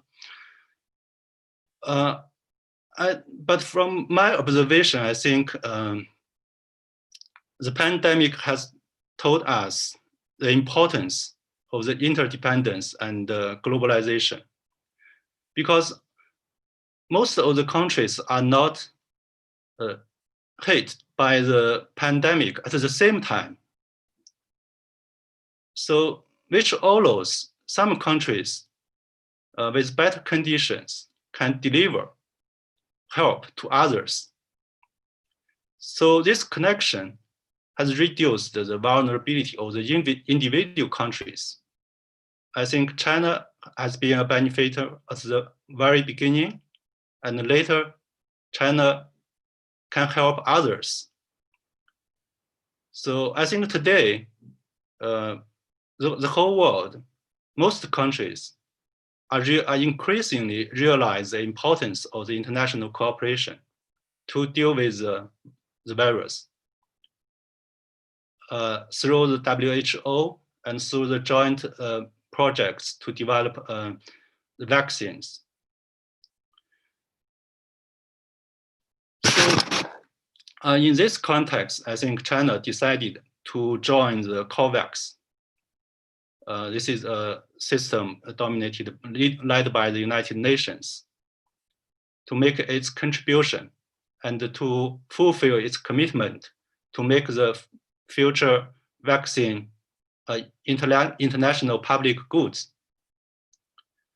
I think it's a tough decision for China to make because it has a 1.4 billion people population who need this kind of virus. So on the other hand, you may know that China has made a lot of commitments to neighboring countries, to other countries. China will make its vaccines available to them, affordable and effectively. So that's my second point about about globalization. And third, about the Brics. As our Russian colleagues India colleagues have mentioned, that the Brics has done some work on how to help each other in dealing with this kind of impact of the virus. And this is a good news, but that's not enough, because we are treating the NDB and the Brics as a new and additional multilateralism and public goods provider.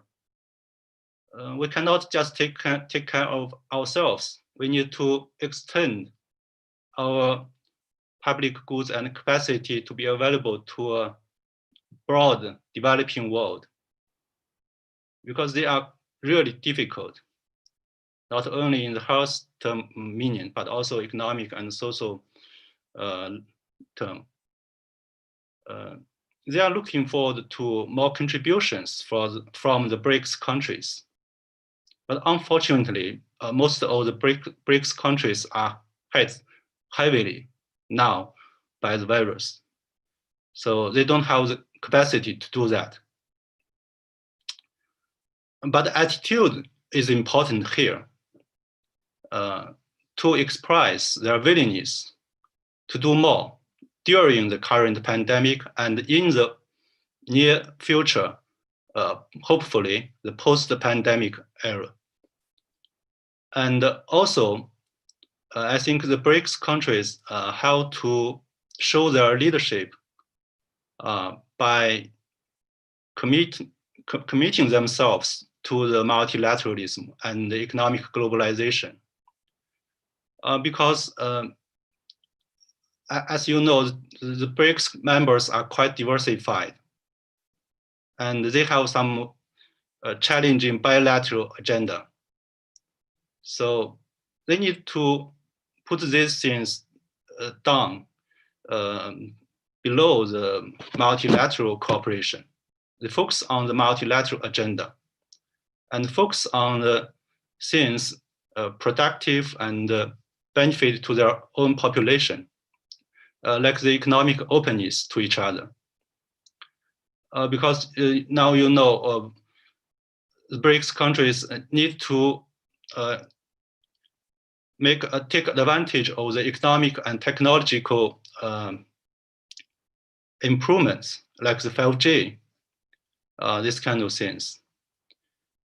So we cannot let the other non-economic barriers to prevent the cooperation among these emerging economies in terms of the new technology, mutual investment.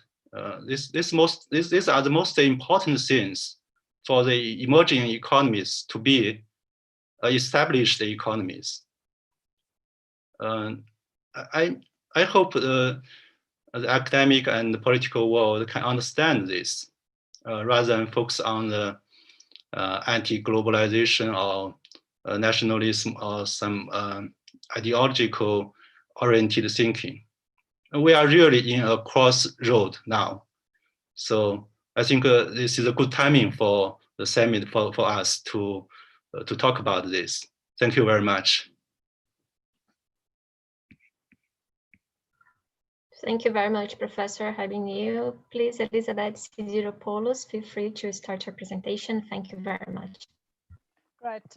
Thanks very much, Ellen, and thank you for inviting me, which creates an opportunity for me to see some old friends' faces on the screens and meet some new ones.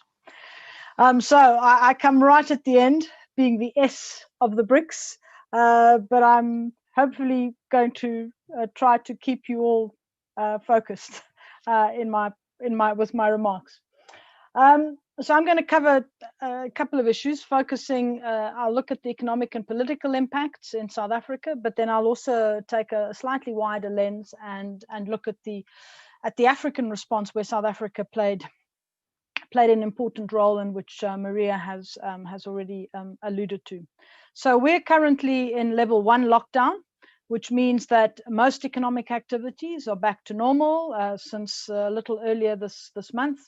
But there are still limits, obviously, on mass gatherings. There is still a curfew from 12 a.m. to 4 a.m. and alcohol for some, which is a big thing for some, is only sold from Monday to Friday. However, the cigarette ban has been lifted, which is a relief to many others, but was a sore point during the lockdown. South Africa announced a state of national disaster on the 15th of March. That would come into effect that week, before South Africa had in fact any fatalities, and the number of infections was still probably under 20 at the time. And then a complete lockdown came into effect on the 27th of March. And that initial lockdown lasted for 3 weeks and was then extended for a further 2 weeks before it came down to level 4. That was level 5, right? South Africa's was one of the strictest lockdowns imposed, I think, across the world. Whether you look at the fact that there were bans on alcohol and cigarettes, or really the ban on any movement for 5 weeks, with an economy and an informal sector that is quite an important component of ensuring people make it just above the poverty line.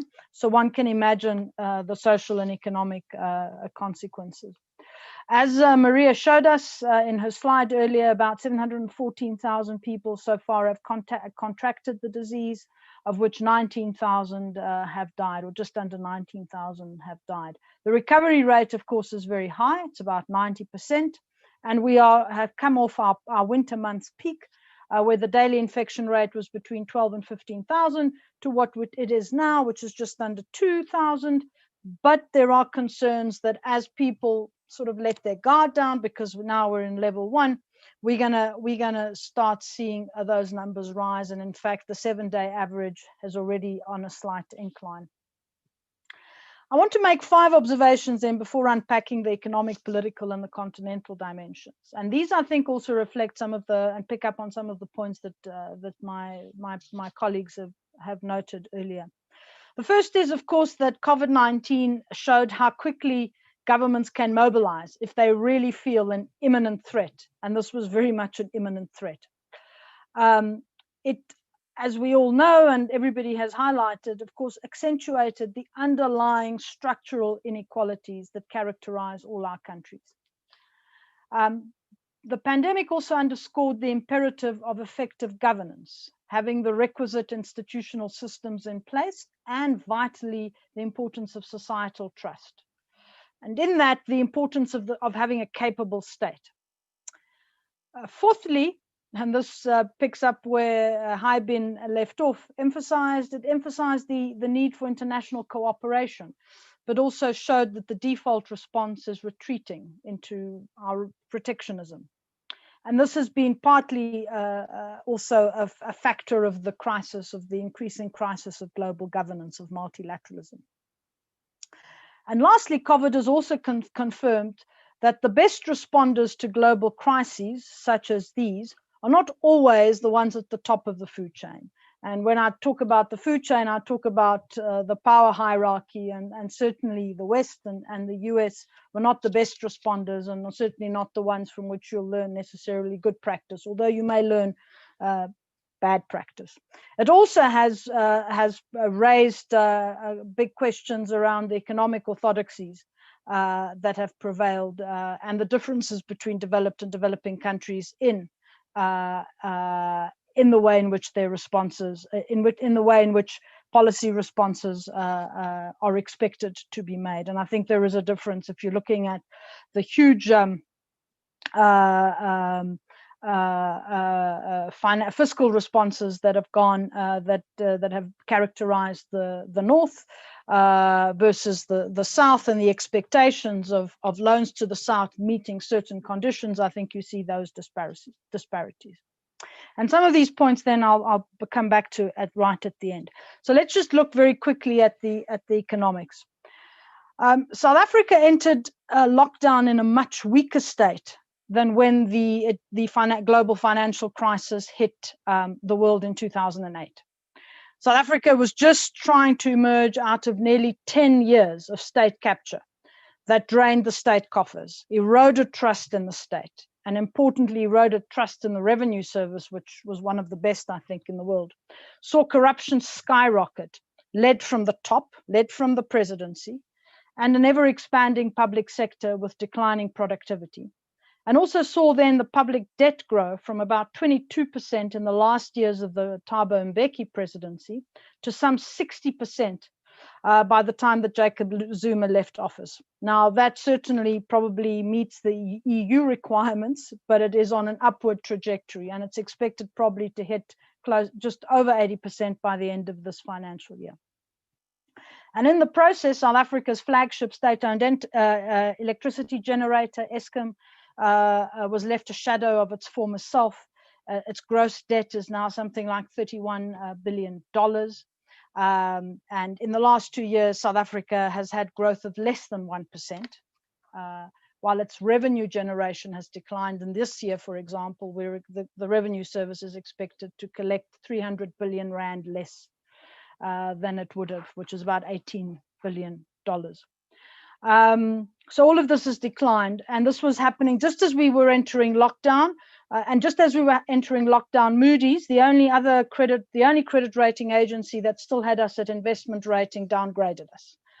And so, you know, that had the ingredients for a perfect storm. And this is notwithstanding the attempts by the new president, Ramaphosa, who came into power in February 2018, to begin the reversal of the state capture project by trying to create the incentives for more foreign direct investment, but also developing a social compact with business and with other actors in order for everybody to be on the same page.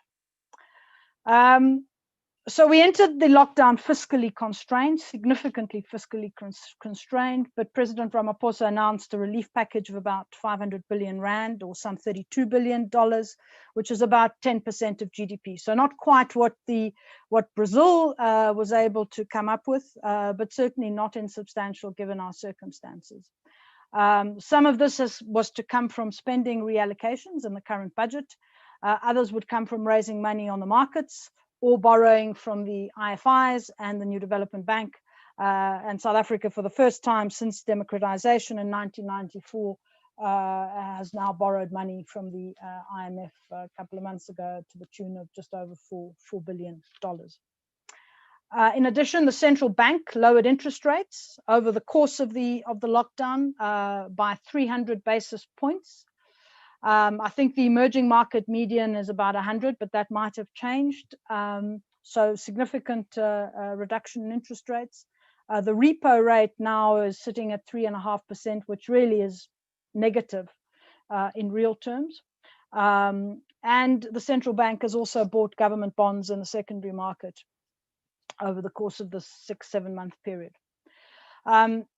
As was the president's, as is the president's sort of trademark in this, which he tried to also develop before the pandemic, the way in which he mobilized the response was to bring together business and other non-state actors to develop a coordinated response, with big business making contributions to an independently run solidarity fund, the banks providing debt relief to individuals and businesses, really trying to build up a whole of society approach with key stakeholders buy-in, whether it was the churches and the mosques and the rabbis and the imams, or indeed the trade unions, for everybody to buy in to the lockdown and to the measures required to ensure that the economy also did not implode. Very critically, he also recognized the importance of scientific input into the process. And so they established a coronavirus scientific council, which drew some of the best from the best of South Africa's scientists, many of whom had been involved in the response that South Africa and the war that South Africa had to fight against the HIV/AIDS pandemic a few years ago. And I think we had a health minister, and that is also important in terms of political leadership, who is a doctor himself and understood actually that the importance of mobilizing in a particular way, certainly to deal with the health dimensions, not always necessarily with the economic dimensions. In the process, of course, some of the manufacturing plants were repurposed in order to be able to produce requisite material and equipment and so on. Because South Africa and many other African countries actually had to rely on significant support from outside, also in terms of the equipment that was required. But there was some repurposing. So these were all very important actions. The government's relief package was intended to help companies survive and ensure that families did not starve. And in that regard, the government mobilized its unemployment insurance fund, which had significant assets and reserves, to provide temporary relief to employees who were either put on furlough or who were laid off permanently. And it also introduced late in level 5 lockdown a monthly stipend of about $20 to those that had no employment and thus could not benefit from the unemployment insurance fund. And this has now been extended to basically the end of the year. It's a significant drain on the state coffers that it can't afford, but it's absolutely critical to actually ensure that people are not starving. And so this is an economy that could not survive under an extended lockdown. And I think we're now dealing with and facing the consequences of it. And the debate that had begun sort of from late May about lives or livelihoods is now very much front and center. So the economic impact and the social impact in summary: 42% of the working age population are unemployed, according to the latest Stats SA quarterly labor survey. Between 2.4 million and 3 million have lost their jobs in the last 6 months. Women, and I think Taviano referred to that in his presentation as well, have been disproportionately affected. In the first couple of months of the hard lockdown, 2/3 of those who had lost their jobs were women. The government social welfare measures reached 4.3 million people, although they should have actually reached out to another 6.5 who were eligible. But because of the system and the systems in place not being able to capture all of these people, but still significant, 4.3 million people receiving that $20 stipend. In the early stages of lockdown, 47% of households ran out of food before the end of the month, which dropped to 37% by June, and there might be a slight improvement when the latest figures come out. We're expected to have a debt to GDP ratio, of nearly 82% by the end of this financial year in March. and the consolidated budget deficit is probably going to reach just under 16%. But the Minister of Finance is speaking on Wednesday, and we'll probably have new projections in that regard. And just to put it in perspective, for every rand that the South African government is now raising in taxes, 21 cents is going to interest repayments. So, you know, one fifth. And one of the critical issues that will then feed into the discussion around the politics is that we need to find savings in the public sector of about $25 billion over the next few years to ensure that our debt does not get completely out of hand. And that we still have to see how that's going to play out. And by the end of this year, we're expecting the economy probably to contract by close to 8%. And there is hope that next year we'll be able to turn it around and realize some real growth of 3%. And the president recently, 2 weeks ago, announced a rebuild and recovery plan. And some of this, I think, reflects also the rebuild and recovery plans of other countries. And we heard also from Sabyasachi just now. It's about focusing on creating jobs by infrastructure investment and mass employment. They've established an infrastructure, or they will be establishing an infrastructure fund to provide 100 billion in rand and catalytic finance over the next 10 years. So that's not a lot, but it's supposed to catalyze the public-private sector. There is a focus on reindustrializing the economy by focusing on local production and also on looking specifically at SMEs and exporting to Africa, more exports to Africa. Accelerating economic reforms, and here specifically, I think we're looking at releasing more broadband spectrum and dealing with our energy crisis and focusing more on renewables, fighting crime and corruption, and improving capability of the state. These are all very big. They're actually absolutely spot on, but how they're going to be financed, we still don't know.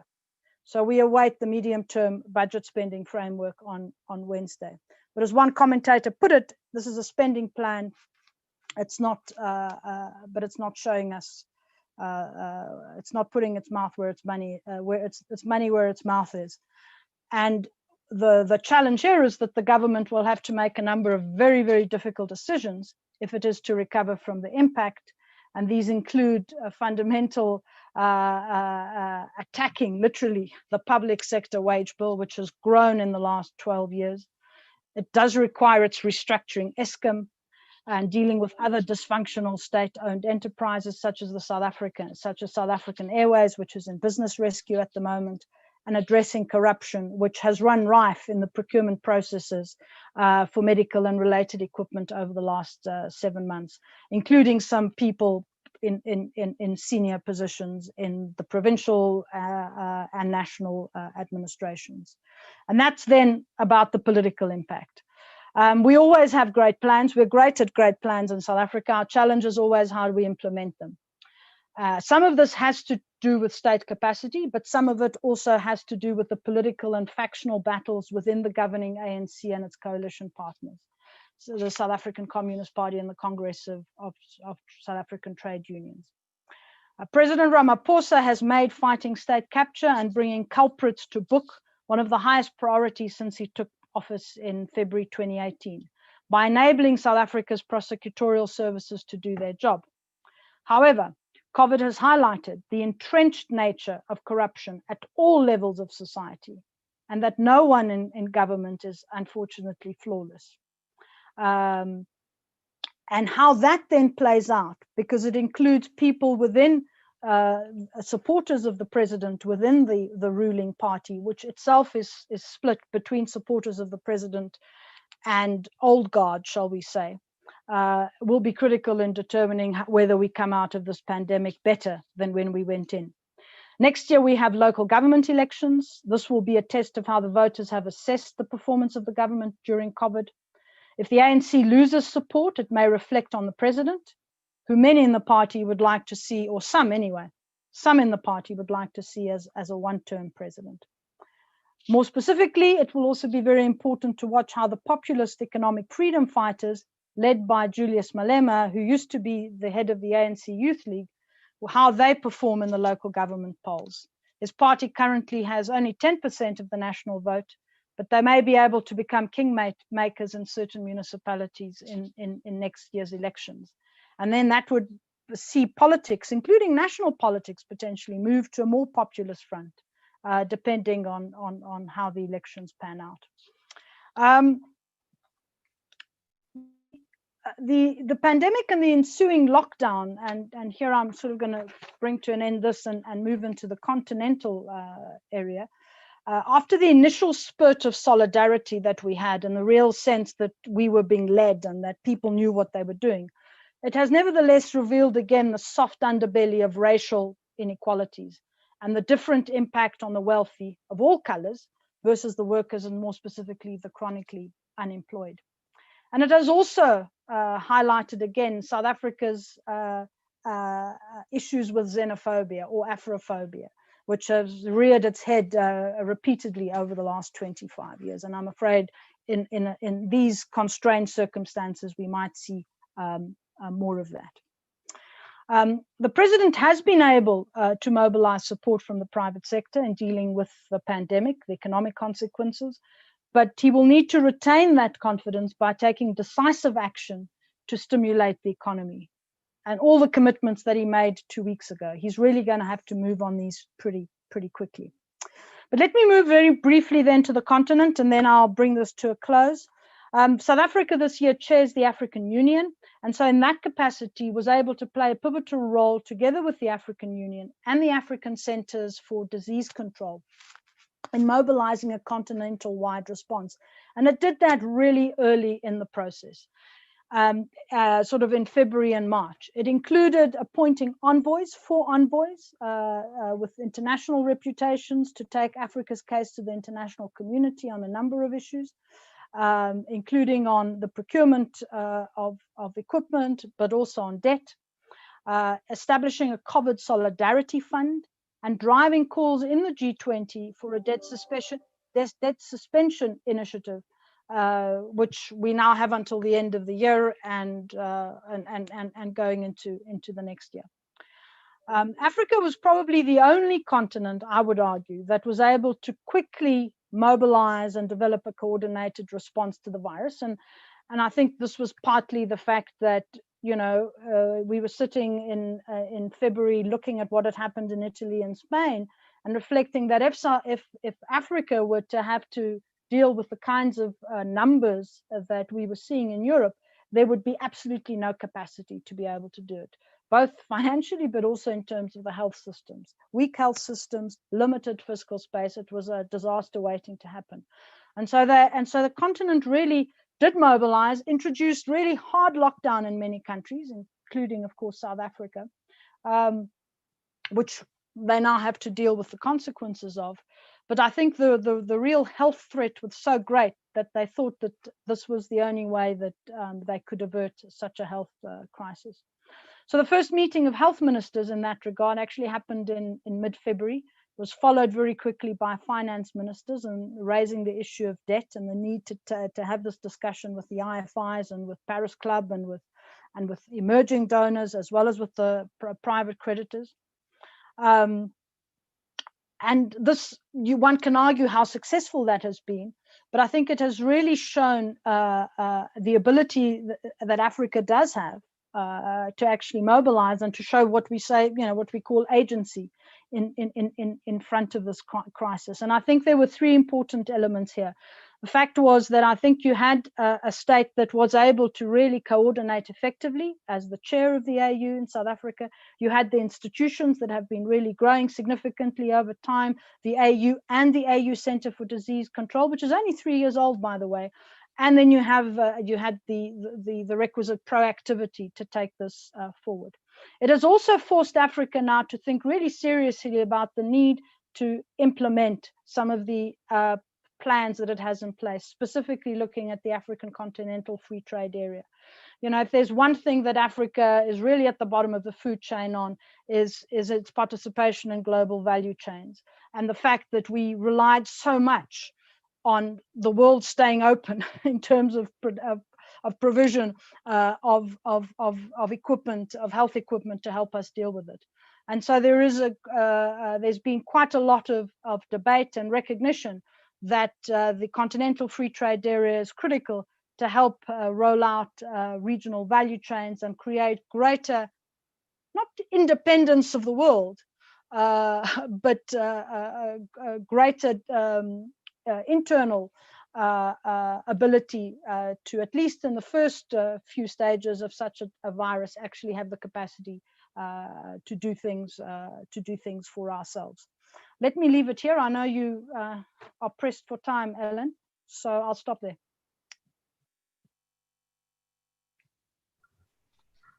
Thank you very much, Elizabeth. Thank you all for this important and interesting discussion with both political and economic perspective.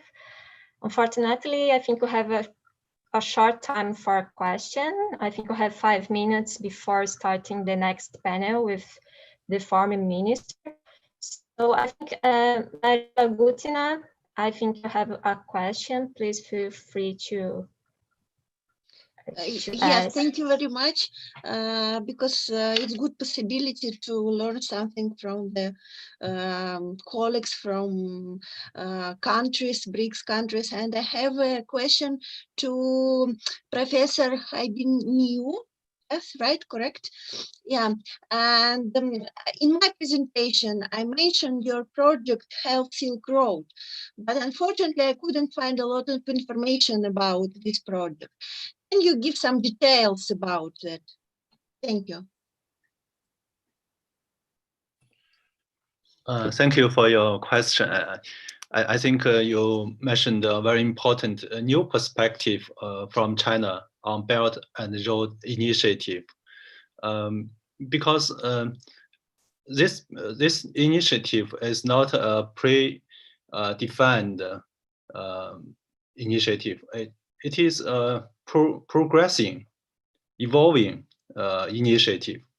So I think from the Chinese perspective, it is always focusing on how to find the new areas and new dynamics for the international cooperation under the framework of the initiative of Belt and Road. So with the impact of the COVID-19, so I think Chinese experts are thinking maybe the health care issue can be a priority, prioritized area at the current stage for cooperation, because this is the most urgent needs, common needs. So China has the capacity to do more. I think this is the context. So how to achieve this goal? I think China has has done a lot of things, concrete things, in the name of the Belt and Road Initiative, like join the COVAX, this kind of things, and also joint research on the vaccine with some Latin American countries, for example,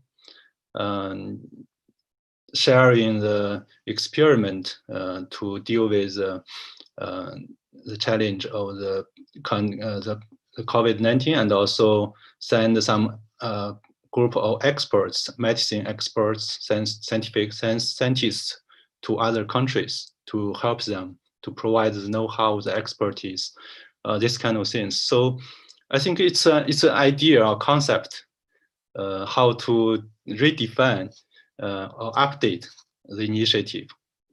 That's it. Thank you. Okay, thank you very much. Can I make a couple of points very briefly?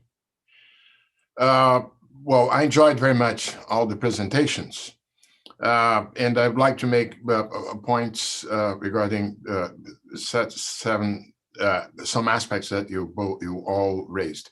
First, on China, I had the honor of being at the Hall of People back in 2011, representing the World Bank. At the time, I was a vice president at a ceremony when former President Hu Jintao outlined the rebalancing of China. the shift out from the focus on investments and exports towards domestic consumption, the shift from manufacturing increasingly to service. And the only component of that rebalancing that to some extent has not happened with the same speed was what President Hu Jintao referred to as the rebalancing between the public and the private sectors. To a large extent, I like to say this because what we saw after along the US trade war against China has accelerated China's rebalancing, has speeded up, including the transition to high tech and so on. So it's a trajectory that was there. If we had time, unfortunately we don't, I would like to have heard from Professor Haibin his views on the Belt and Road, whether it will go to the second stage or not. A second point, Professor Sabiachi, again, I'm the oldest here, so that's why I have crossed the longest roads.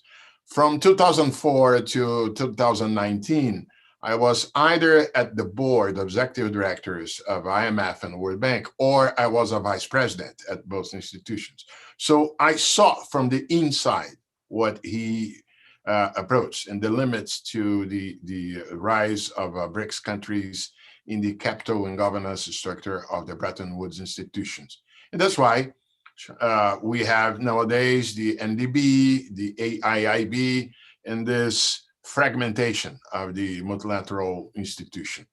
I would call attention to the fact that this brings some risks of conflicts between standards and so on, but there is also a scope for cooperation. One of my last tasks at the World Bank was with respect to a project of flood management in Manila, the Philippines. There was led by a technical team coming after a project in Brazil, in Salvador, the flood management. And when the project was ready, the AIIB came on and knocked the door and asked it, can we join it? And it was a triple win. Good for the Philippines who got more money for that project, good for the World Bank that was constrained in terms of lending space, and good for the AIIB because the AIIB is still learning and it could, let's say, incorporate in their portfolio a nice project and so on. So there is a scope for cooperation even with the fragmentation. Third point, to Maria, she's right in remarking the dangers and the problem with the erosion of overall multilateralism. And I would highlight that most of the challenges faced by mankind, they will all require some sort of return to multilateralism, or at least some boosted form of plurilateralism, which includes Brics. Think of climate change, think of terrorism, think of cybersecurity, think of migration trends. We will need to work together on this.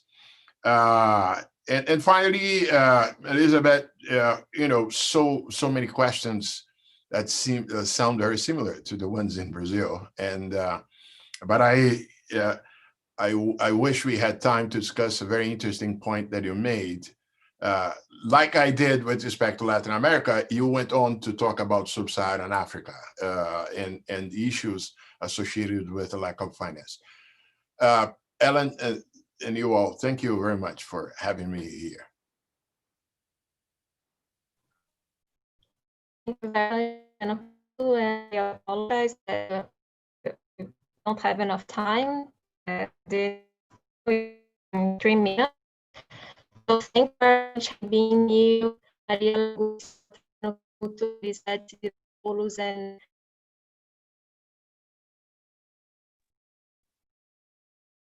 It's my turn. I think I will try to give my response. Yes, I do agree with you that the pandemic has accelerated the rebalance process. Even we are using a new term. I think at the very beginning, Double circular. Sorry. Yes, Once again, I had a problem with my connection. So thank you very much all. And let me see here. So you have sent the link for the next panel by email, and all participants are invited to join the next panel. Thank you very much. Thank you. Obrigada. Obrigada. Obrigado. Thank you.